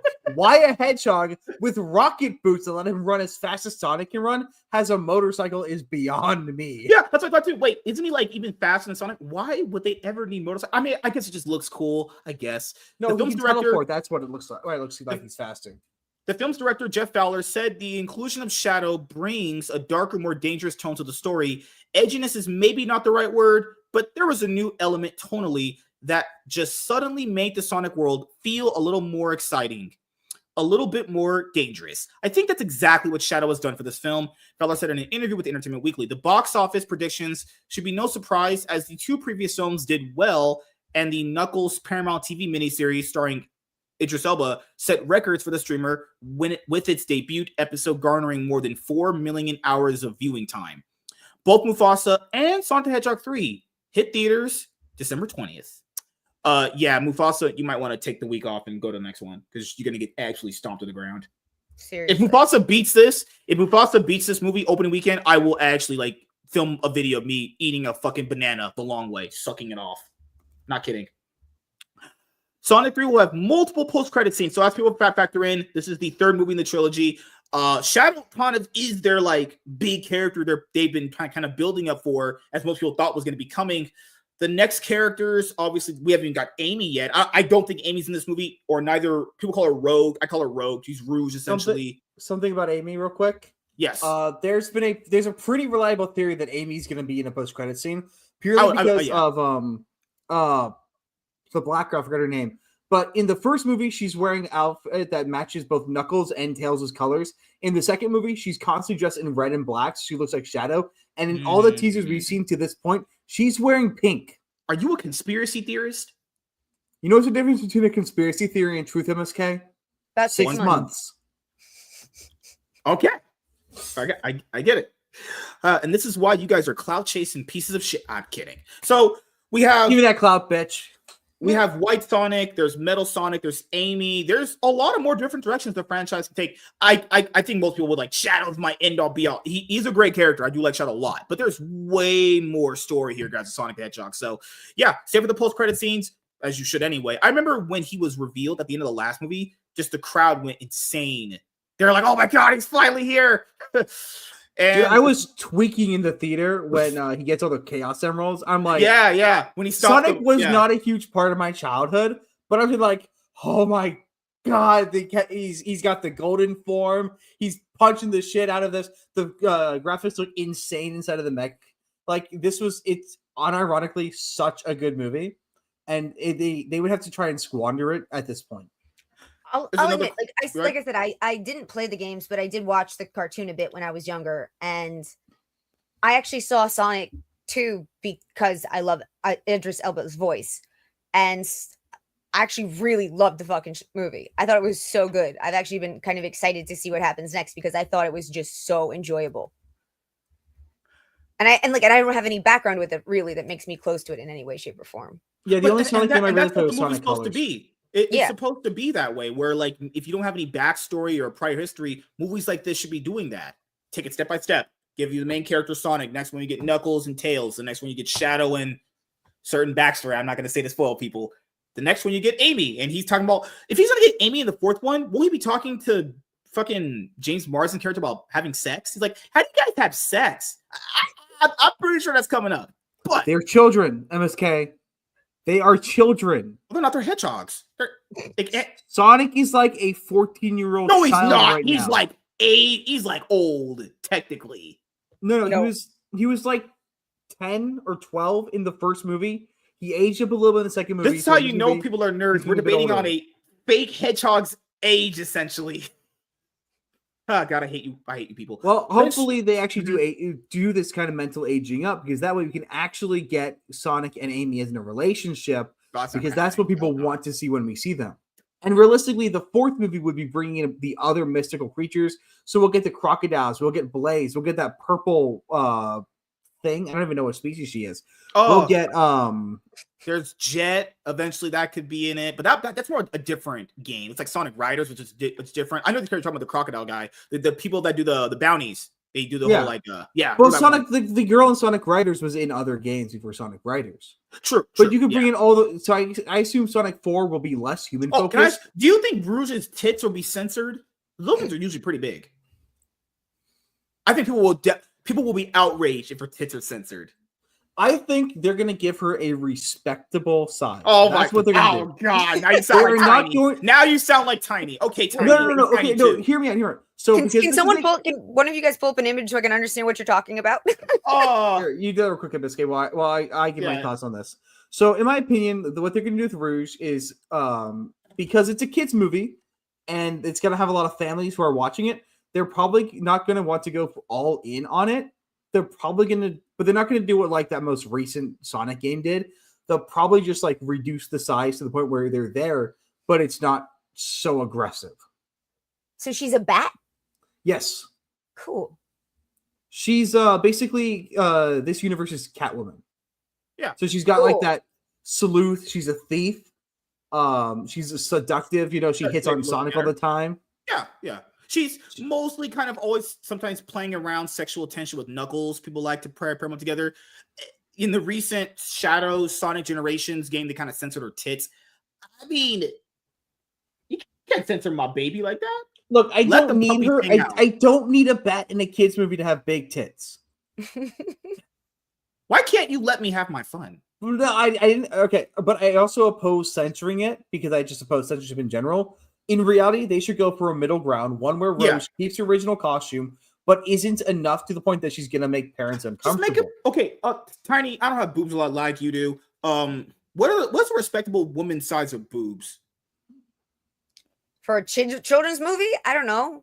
I'd probably say like B, I think would be fine. Like medium size. What's a medium sized pair of tits? Well, medium would be in the average, so probably something around like a 34C. Okay. Look at us. This is how you know we're both a bunch of incels. Okay, now we're just actually incels. Ben Schwartz, he had this quote, which was, "The fight scenes in this movie are some of the best scenes in anything that we've done in the trilogy. So people are going to get so much action, so much comedy. This is going to be amazing." I can't wait. If you've seen that trailer, I love it, man. The fight scenes in that trailer are top notch. Man, sign me up. So, closing thoughts on Sonic the Hedgehog 3's box office coming up. Arza, start with you. What do you want to say? Sorry? Closing thoughts. I got distracted by the chat. My bad. You got distracted by tits. Oh my god. No, I got distracted. Michael said something, and I was reading what it was. Ignore these clout chasers. My final thoughts on this. I'm just so excited for this movie. I've loved the first two movies.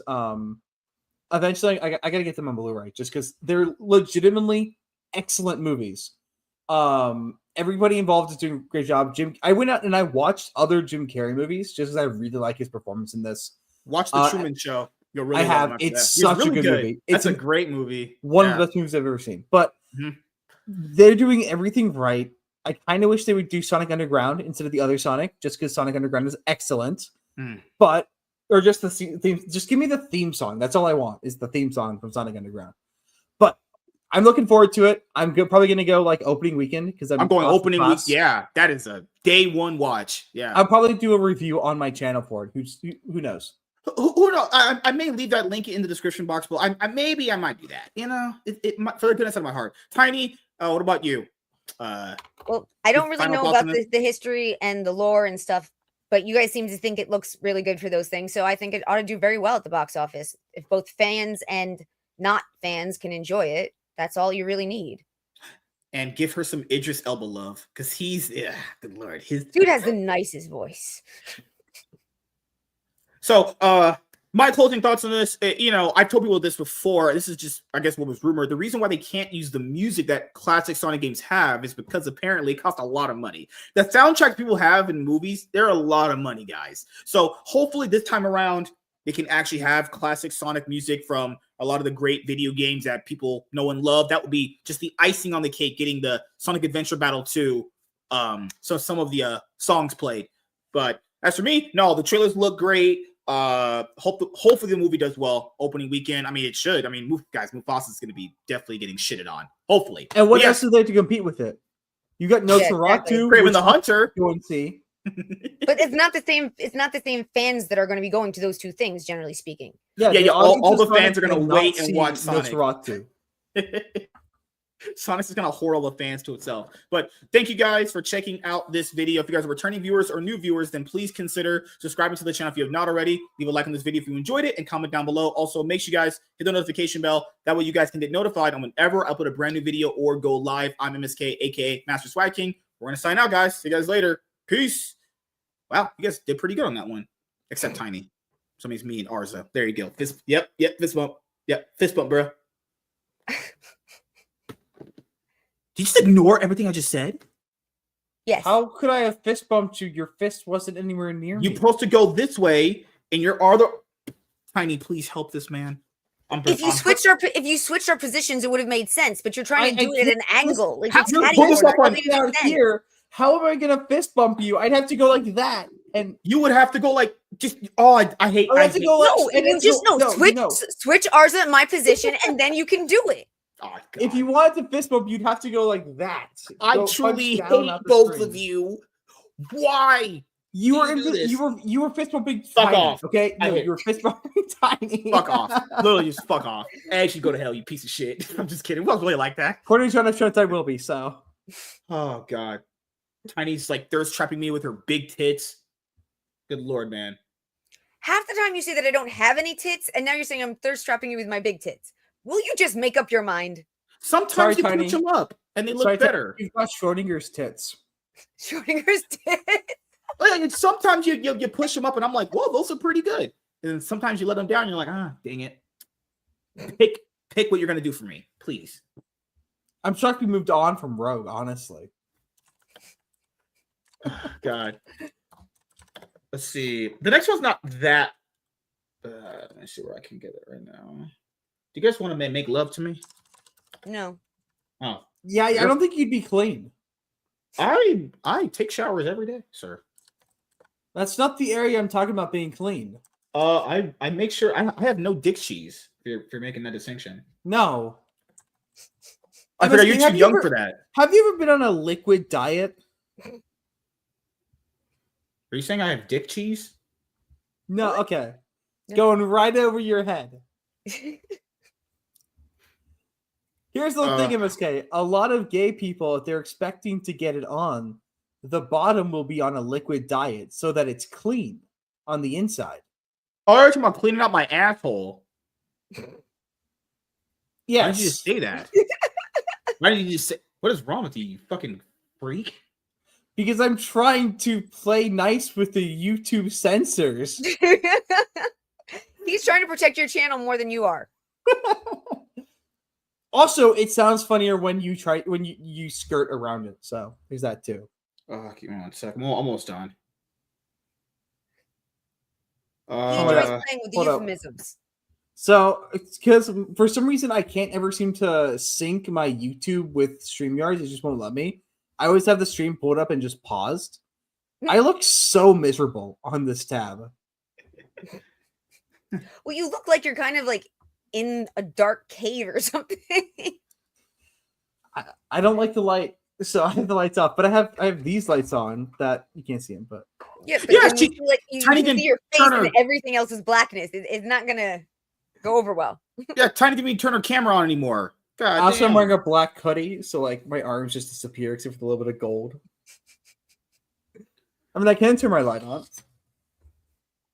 Okay, let me just browse through this one we're going to use for the video really quickly and make sure it's the one we need.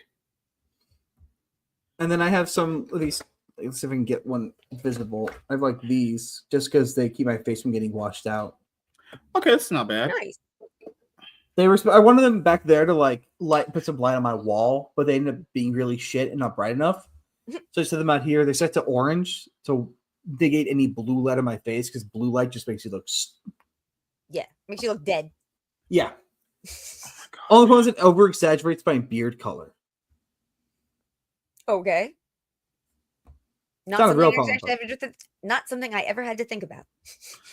But it's Sunday. What do you think about? Not my beard, because I don't have one. You know, when a woman refers to a beard, it means something different. Yeah. Well, Yeah.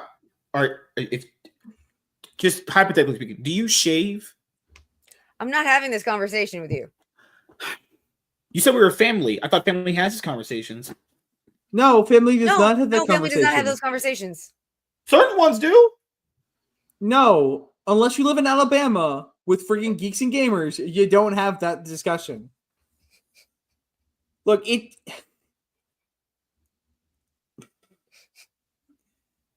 don't have this this. is the right one. I think I mean she's Jewish. I'm pretty sure you waxed there. That's I guess good. Good job. There's nothing religious about it. Yeah. You would do that. I mean, people. Yeah. Also, why would a Jewish person go and get waxes done? That costs money. Oh, yeah, I forgot. They're not. Oh, I forgot. Jewish people are either in stereotypes really poor, or they're really cheap, or they're just really rich. It's no in between. Where is the poor Jewish stereotype? Yeah, I mean, unless you're talking like Fiddler on the Roof for actual history. Oh, me. Yeah, me. I am poor. That's true. Although most of the poor Jews I know are also Mexican. Arzo looks like he's in the same room as MSK. That's not even true. What if I just literally walked in next to you? That'd be so funny. Thank God I'm on different time zones than MSK. Okay. Oh, I hate all of you personally. With a steaming passion. You're all black. Oh my God, that's a lot of questions. Jesus fuck. Plot twist. Arza is in one of James's apartment rooms. Twist. I don't think I know who James is. James is my white James friend. is MSK's best friend and the person who drives him anywhere he needs to actually get to. Are you saying MSK doesn't drive? Yeah. Not on Tuesday. Oh, that's perfect. Somehow I just knew he didn't. What do you mean? What are these preconceived prejudices you have against me, sir? And that you've proven none of them false. Oh, personally, that should be a good thing. No. Oh. I'll be right back. I gotta go take something. All right. Oh, it's okay. When she gets back, we'll do the last one. No, but this was a pretty fun show, you know. So if we do this again, gotta iron out some kinks here and there, but everything went pretty well, honestly. Now we gotta talk about DC. We talk about Marvel, fucking hell. We talk about Warner Brothers, Paramount, and fucking Sony. Oh, go great. Oh, Lord, man. This next one's kind of weird. Let's just say that. A weird different angle to go with this one, and this one could go in several different directions. You know. See, I like doing this because I really like giving my blind thoughts on things. I don't write scripts when I do my videos. Neither do I. The problem is I have to read the article to know if it's worth talking about. And then I have an annotation tool that I use. So when I do an article, here, let me see if I can pull up the article I used today because it should still be annotated. I try to go with the one that has the most recent updated information, like all put together. So like, you know how people have like the tweets that they go over? I try to have the articles that have all the tweets there, like most information there, because it just bundles it all together easily, you know? All right, here. I'll share the screen real quick, and I can show you how I do what I do. But yeah, I'll use theirs, but I don't want to read the entire article because that's boring. Nobody wants to sit here and listen to me read the entire article. Oh, I do. If they want that, they can go and they can go watch Hypnotic. I'm here to give my thoughts. Your thoughts? This is the one that I did, and if you can see, I annotate anything that's important to note. Oh, I see what you're saying. Nice. And then what I will do, because like down here, they have this, which is god ugly. This blinds the audience. So I will literally go to the inspect page and just hit backspace. Why are you visiting Kotaku? Because this article was so bad. They're all bad. Have you read a good one? No, but this one was actually no. I did read one good one that I used for a video, but this one was so atrocious. But now also Kotaku doesn't have dark mode, so I have this extension. They do have Alyssa Mercante. Oh wait, that's where it didn't change Kotaku. Oh, it's changed everything except for Kotaku. Probably And start now streaming it. we have it right now. You're gonna buy Avowed. You're gonna get some game codes. You sold out. You fucking this whole article, it's a great video, by the way, not getting nearly enough love. It's a great video though. This locale of a publisher, the new Alyssa Mercante, John Walker, goes in and says that our attacks against Avowed prove the grift is nothing but homophobia, sexism, and racism and bigotry. I love all claiming that we're missing the key ingredient that made the grift work so well. And I'm like, sure, bud. It's such a bad article. We might be at the point now where anyone that uses the word grift is like, dude, what are you talking? Are you saying someone's opinion? Like, grift is literally person who makes an opinion that you don't agree with. That's what it is. People it's the person who makes money off of an opinion you don't agree with. And you know what? I have 198 subscribers. I'm not monetized. I make no money. So you can't actually be grifting. Exactly. And before you left my subscriber count, MSK, I've only been doing this for 3 months, and I think you're hurting my brand. That's my goal. That's honestly my only goal is to hurt you guys. That's I'm trying to just tank your reputation. Hurt me harder. What? Oh yeah. All right. So, gosh, see, Tiny, what have you done? Was that Gabriel Iglesias? I just want to grab him. Who made who did the sound? Was that Gabriel Iglesias? The sound effect. That was MSK. That was me. You said that? I was just moaning. MSK made that noise. You sounded just like Gabriel Iglesias when you did that. Oh god, your tits are distracting me. Oh my god, holy shit, man! Why were they not distracting you? Yeah, she's just thirst trapping us now, RSA. She's trying to turn you straight. Oh my god! Only Melanie Mac can do that. Melanie Mac literally has no boobs at all. Like literally, there's nothing there. Which I don't hate that. Smaller tits can be fine too in isolated situations. There's something about the way she uses the F slur. Oh no! Tiny, we lost him. Holy shit! Fuck my pussy. How did you lose me? I'm ready. I'm done. All right, time to start talking about Batman and shit. All right, I'm Black Man. I should go back and play more Arkham Shadows, but I have class tomorrow, and I got. We're almost done. Don't worry. Hey everyone, I am MSK, aka Master Swag King, coming at you guys today with another video. And if you guys are returning viewers or new viewers, then please consider subscribing to the channel if you have not already. Leave a like on this video if you enjoyed it and comment down below. Also, make sure you guys hit the notification bell. That way you guys can get notified on whenever I upload a brand new video or go live. And in today's video, we are going to be talking about James Gunn once again. So I don't think I've talked about James Gunn that much here, at least on this show a lot. The last video we did about James Gunn was we were talking about, I think our expectations for his Superman movie coming up in 2025. Because if people don't know this, if you've just been living under a rock, the guy that made the Guardians trilogy that you guys all know and love, well, that guy is now the Kevin Feige of DC, him and Peter Safran. They are the architects of the entire thing. And he's been getting questions recently about okay, what are you going to do with this property? What are you going to do with this property? As you guys know, the DCU had its official debut with Creatures Commandos earlier this week at the time of us recording this video, actually. And the question came up and was what are you going to do about Robert Pattinson's Batman movie? You're going to bring that into the DCU? And then that's kind of where we're going to go with this. So Robert Pattinson's Batman movie kind of just reminds me of what the Arkham games are. It's its own isolated thing. I don't know if it would actually fit into a certain style of DC universe that he may be trying to go for. I think it's kind of better if it's in its own isolated form to a certain extent. Now, I guess the argument comes up usually with a lot of people is that, well, is that version of Batman going to confuse people with the other version of Batman he wants to bring out? Because he wants to do Batman Brave and the Bold, the story that Grant Morrison did where it first introduced Damian Wayne. And that movie was supposed to be directed by Andy Muschietti, who directed The Flash. And The Flash was just an egregious piece of shit. So I don't know, honestly. But he did talk about it, which we're going to go over right now. James Gunn explains why he decided against making Robert Pattinson's Batman the DCU's Batman. I mean, it would be the perfect opportunity to do that. I'm not saying it's a bad idea, but I watched the Batman. I have to rewatch it again.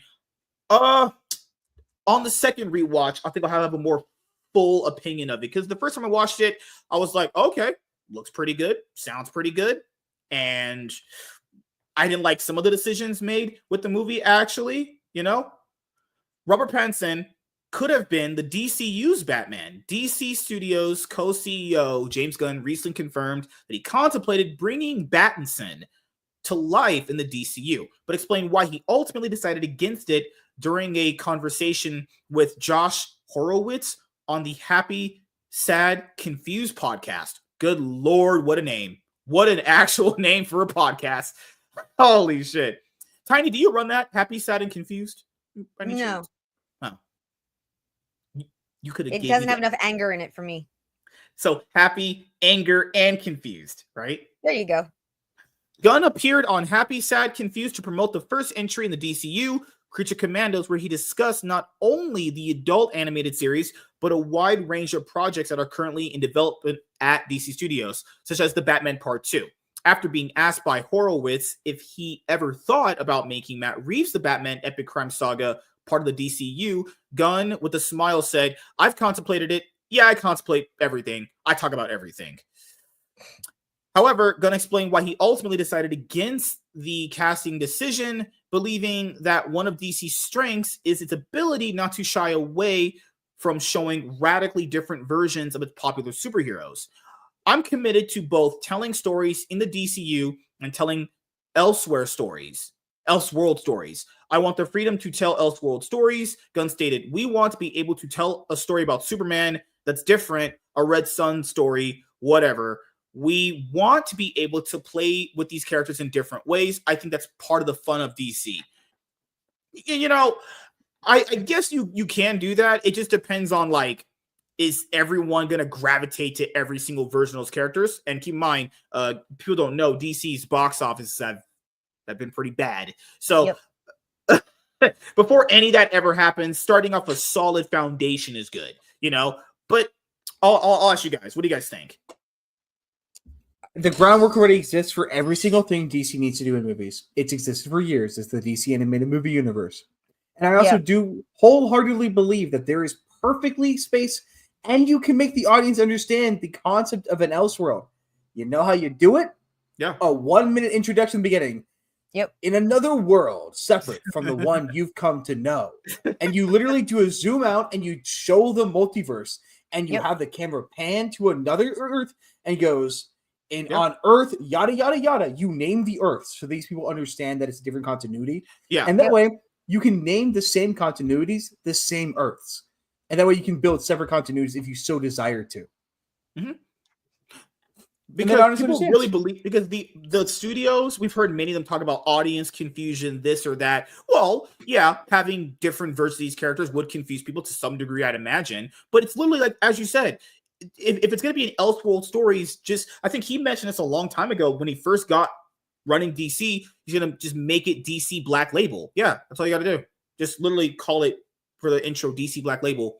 Gunn previously touched on why the Batman was kept as a separate universe back in December 2023 after a fan asked why the Batman wasn't allowed to exist within the new DCU. Gunn revealed that it was Reeves who requested that his take on the Dark Knight remain untethered to a wider shared universe.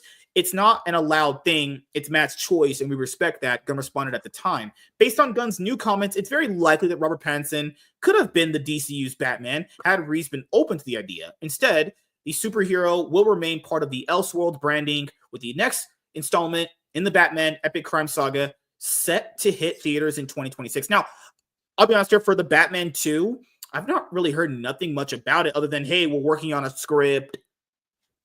That's it. We don't know who's going to be the villain, who's casted as a villain. I know they had that Barry Keoghan. He looks so awful. That was terrible. I don't know. I'm glad that was fucking cut. So the villain for this movie should be Bane. Do you think that would work for this kind of style? Oh, movie? 100. Yeah. So I mean, you remove some of the original Bane or the Bane that we've been getting these for the last like 10 or 20 years. I'd go with the original Bane. Was a fucking rapist murderer who volunteered for a science project so that he'd get life in prison instead of death. All right, how about the middle ground Bane? You know, the one from like 40 years ago, after they got rid of that, where he's a luchador who's a bit of a druggie. Probably did do those things because I mean I'm pretty sure he was a part of the whatever the Spanish mafia is called. It's escaping my mind right now. The cartels. The cartel, yeah, I'm pretty sure he was a cartel member. So there's room for that kind of criminality, and it would kind of fit the edgier universe. But let's also not forget, Bane is a genius. He has a genius level intellect that has never been utilized for anything else.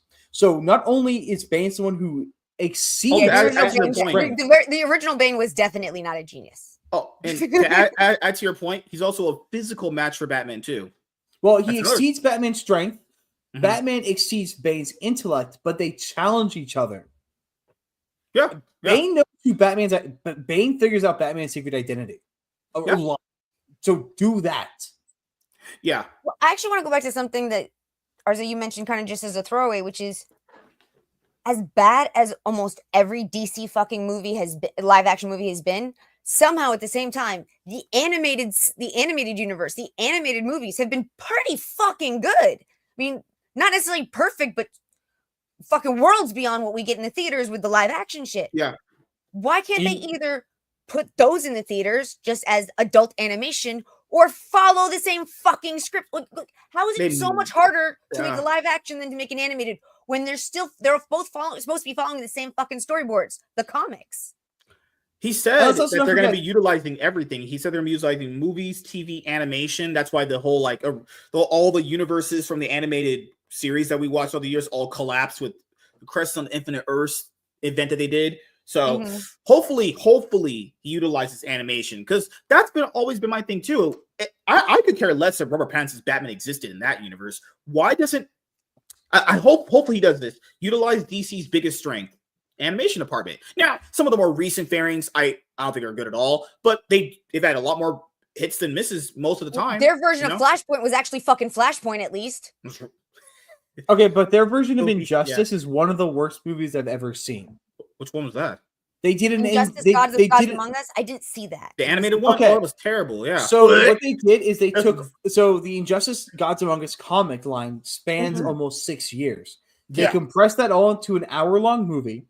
So they cut out all the between stuff. They fucking killed the Flash and gave all of his roles to Mr. T.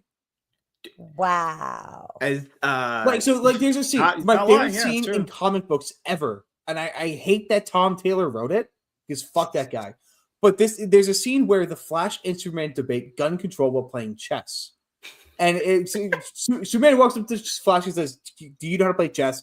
Flash is like, "I played a bit as a child. Give me an hour and I'll learn." He does that, so they sit down and they're playing chess in super speed while they have an argument in normal speed.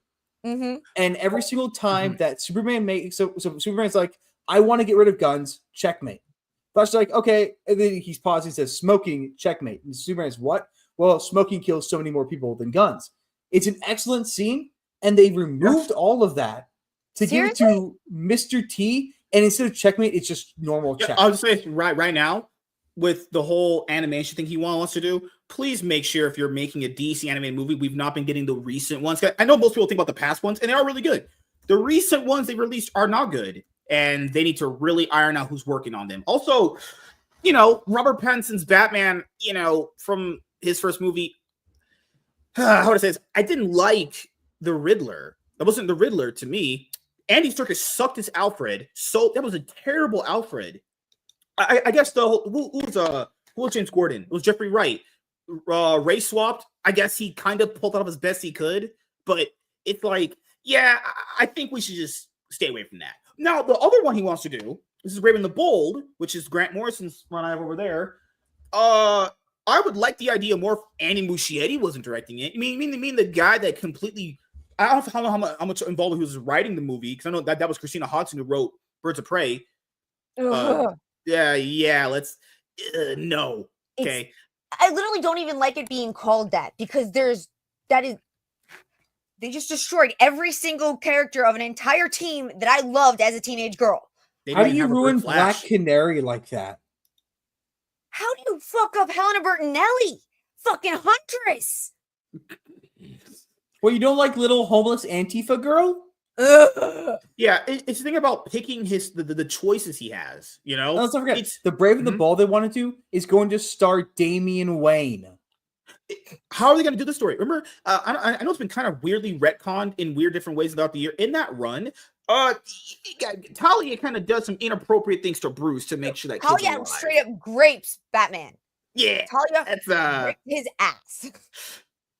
I don't know if it's going to be Batman doesn't remember having a son. Yeah, so we're at this point now. Know, he had no idea, and when she shows up and she goes, "Your son needs your help," and he's like, "What the fuck are you talking about?" Then 10-year-old walks out. He's like the look on his face is like, "Hi, father." Oh, that also means that James Gunn's Batman has been Batman for 10 years. Probably 12 years. At least. He would have to at least be in like, okay, for classifying it in years, he'd be like in year 8.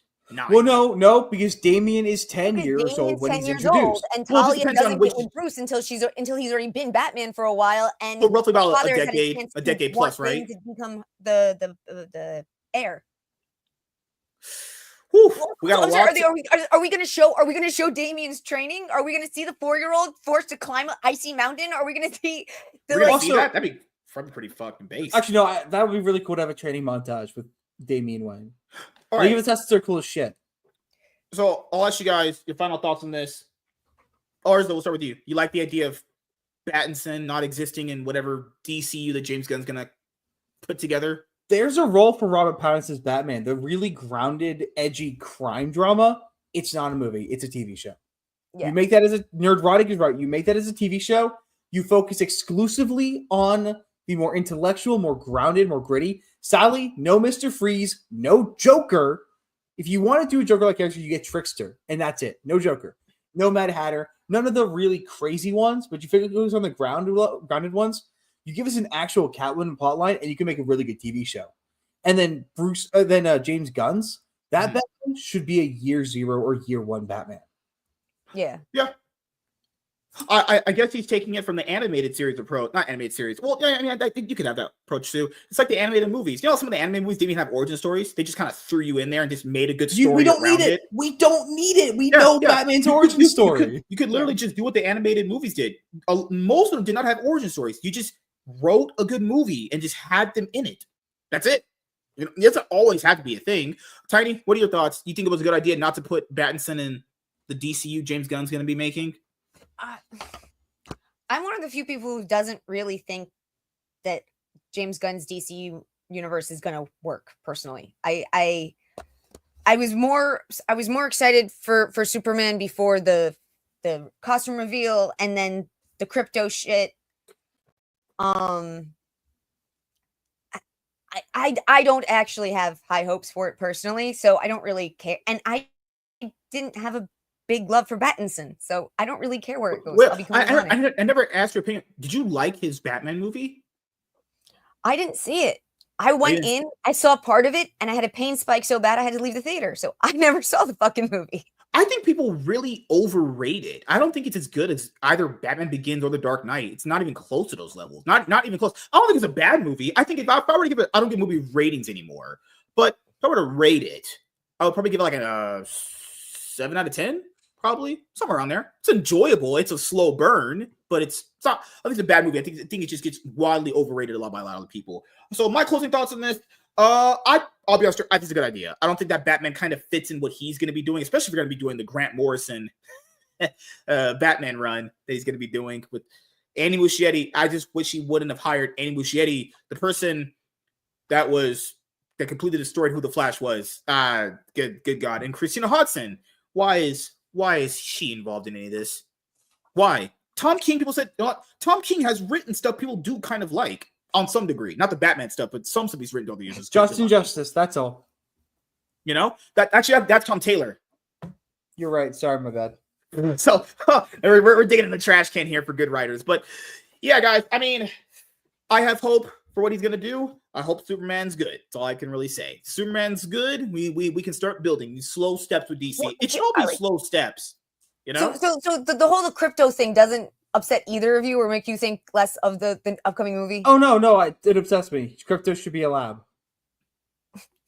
I don't And know he shouldn't dog be in yet. breeds very well. That's my thing. He's a man with a dog.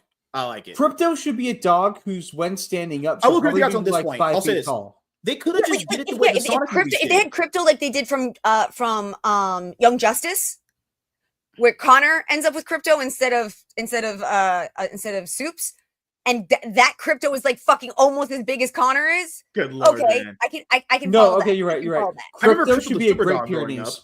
Like they should do it the way the Sonic movies did. You know how they animate them in the movie? Just make a crypto like he looks like. I don't know dog breeds are well. The breed of dog he is, and just have him interact with that. He's generally shown as a white lab Yeah.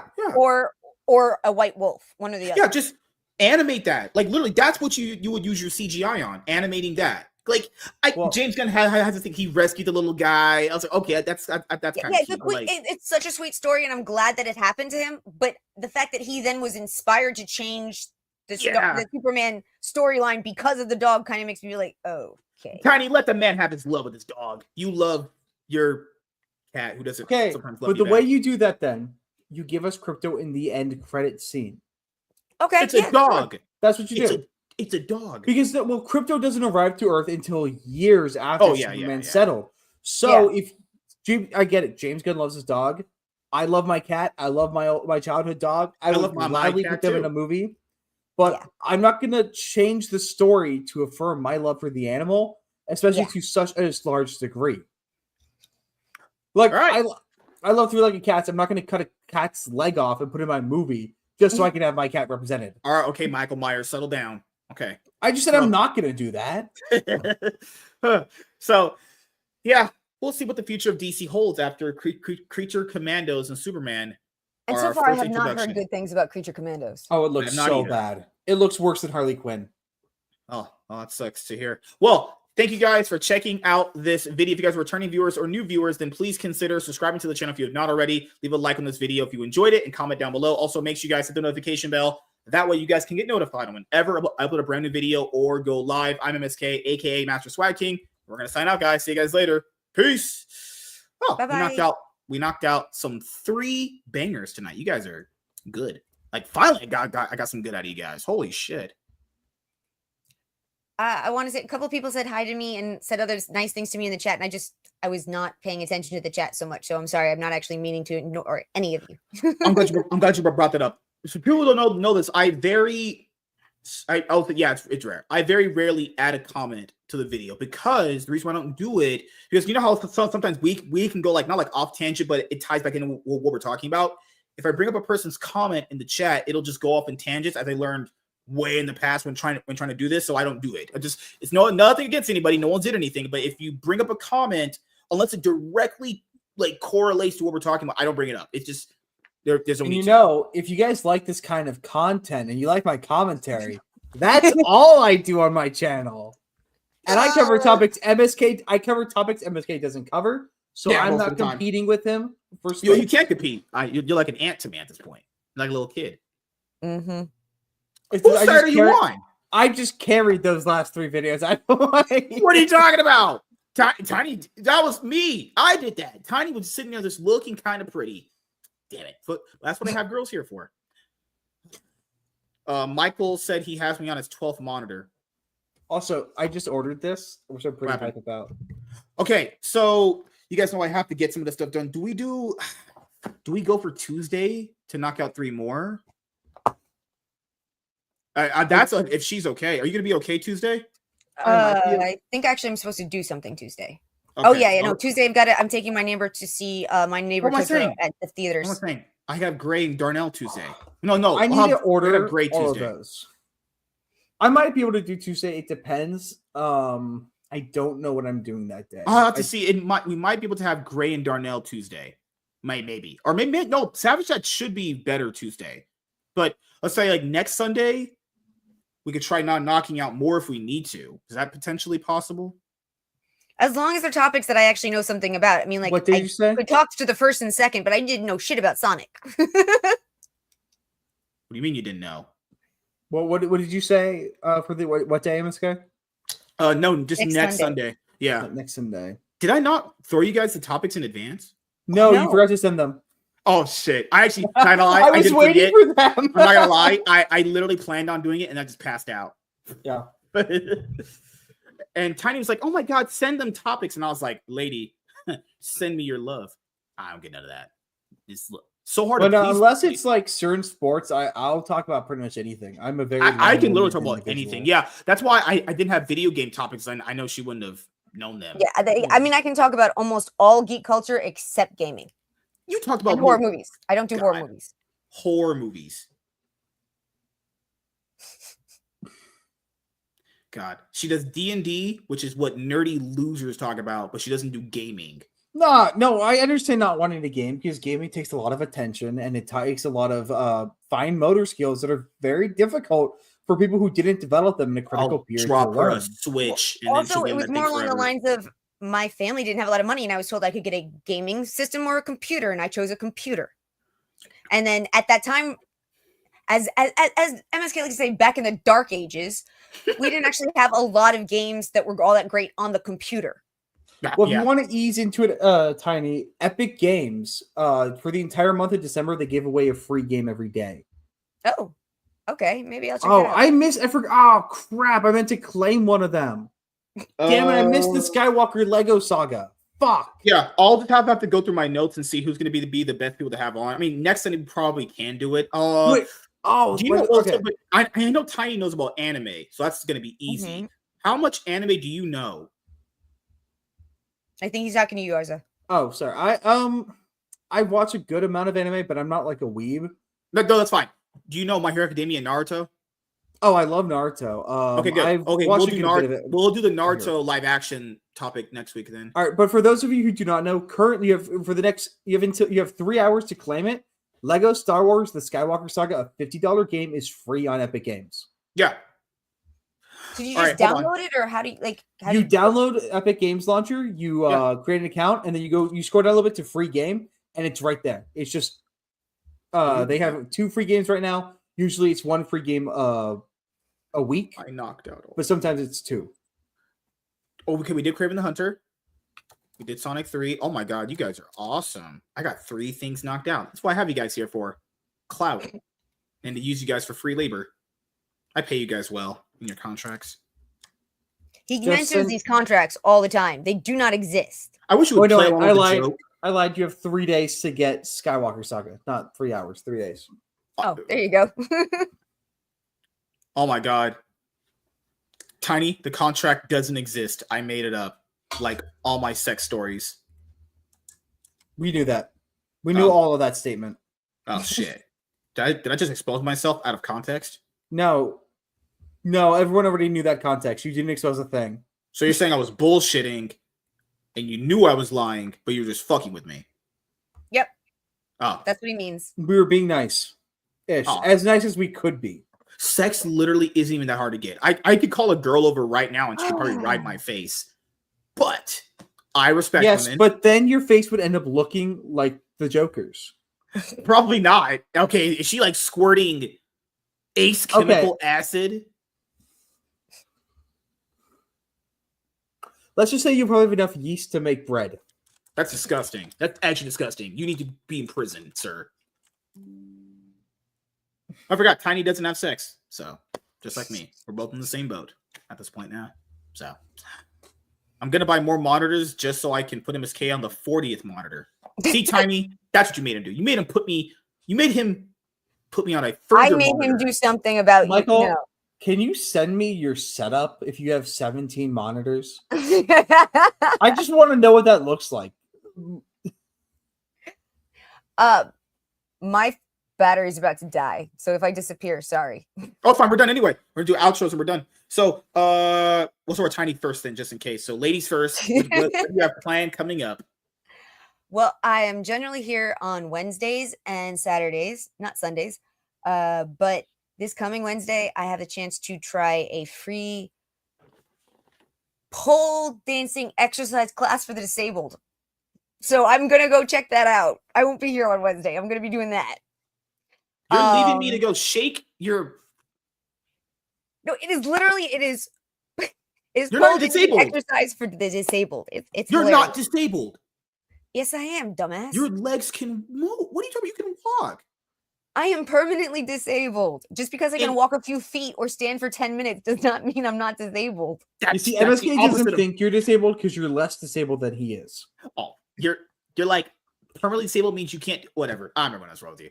So you're gonna permanently disabled means you cannot work or do regular things. You cannot take care of yourself like a regular person. Yes, but you can walk.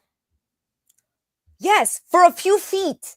Maybe even like half a mile if I wanted to die afterwards. Oh my god, let me catch you. Fucking hell, man. But this is why I have a wheelchair. Are you gonna be spinning on this pole? Do you have any like ways to record this to send it to me so I could like really analyze what you're doing? So first you insult me and then you want me to send you video of what happens. I didn't insult you at all. I was joking. My other side took me over. I'm the Joker. Okay, Two-Face. I have two personalities. Other than that, last Sunday of the month, I have a Star Trek: The Next Generation retrospective with Moxie Dame.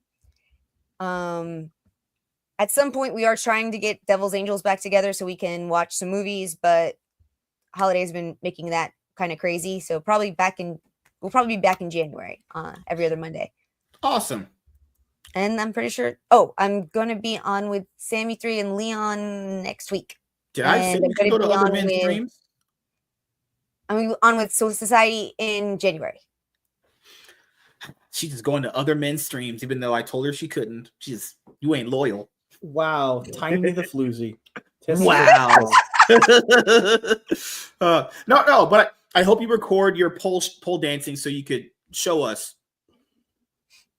You're not going to record it so you can show us? Since it's a class specifically for the disabled and there'll probably be other ladies there, no, I'm not recording it. You probably can because they'll be like, oh, what's the lady? Yeah, it sucks though because people will be uncomfortable if you record. Damn it. Fuck. Okay, so if they leave and they go to their old folks' home to get like their oatmeal, just do a private thing where you set up your phone and then record. I tried. Arza, what you got planned coming up? More videos. Every day I post a video. I might take a few days off for finals. We're going to see how I feel. And I did take a day off for Thanksgiving, so we'll see if I do that again for Christmas. I'm at 198 subscribers. I want to hit 200 by the end of the year. I think it's going to happen because I get about like 10 a week. But we'll see whether or not that actually happens. If you liked what I was saying in my commentary earlier on, that's all I do. I tell stupid jokes reacting to articles, and I give my commentary on the articles that I read, similar to what I was doing for MSK a few moments ago.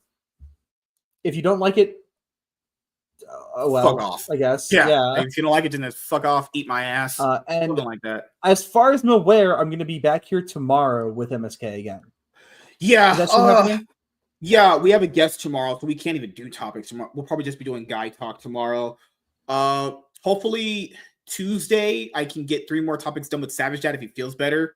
Ideally, that's what I want to do. But if not, probably have to call in some favors, with a few of the boys. So we'll see how that goes. As you guys know from myself, working on putting out consistent content in a shorter time frame. That's my goal for 2025.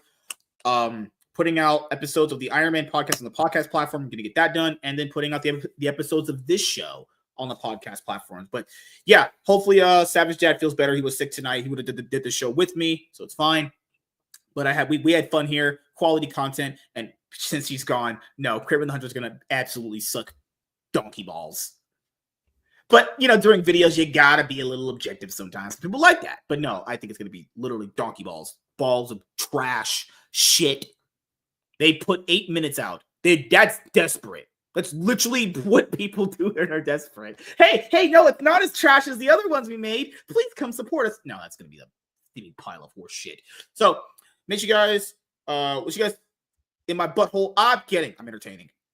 What was I going to say? Fuck. Oh, I lost my train of thought. You're lucky you don't have Darnell here to yell at you. I totally forgot what the fuck I was going to say. Oh, make sure you guys, hopefully you guys had a great weekend, and we'll see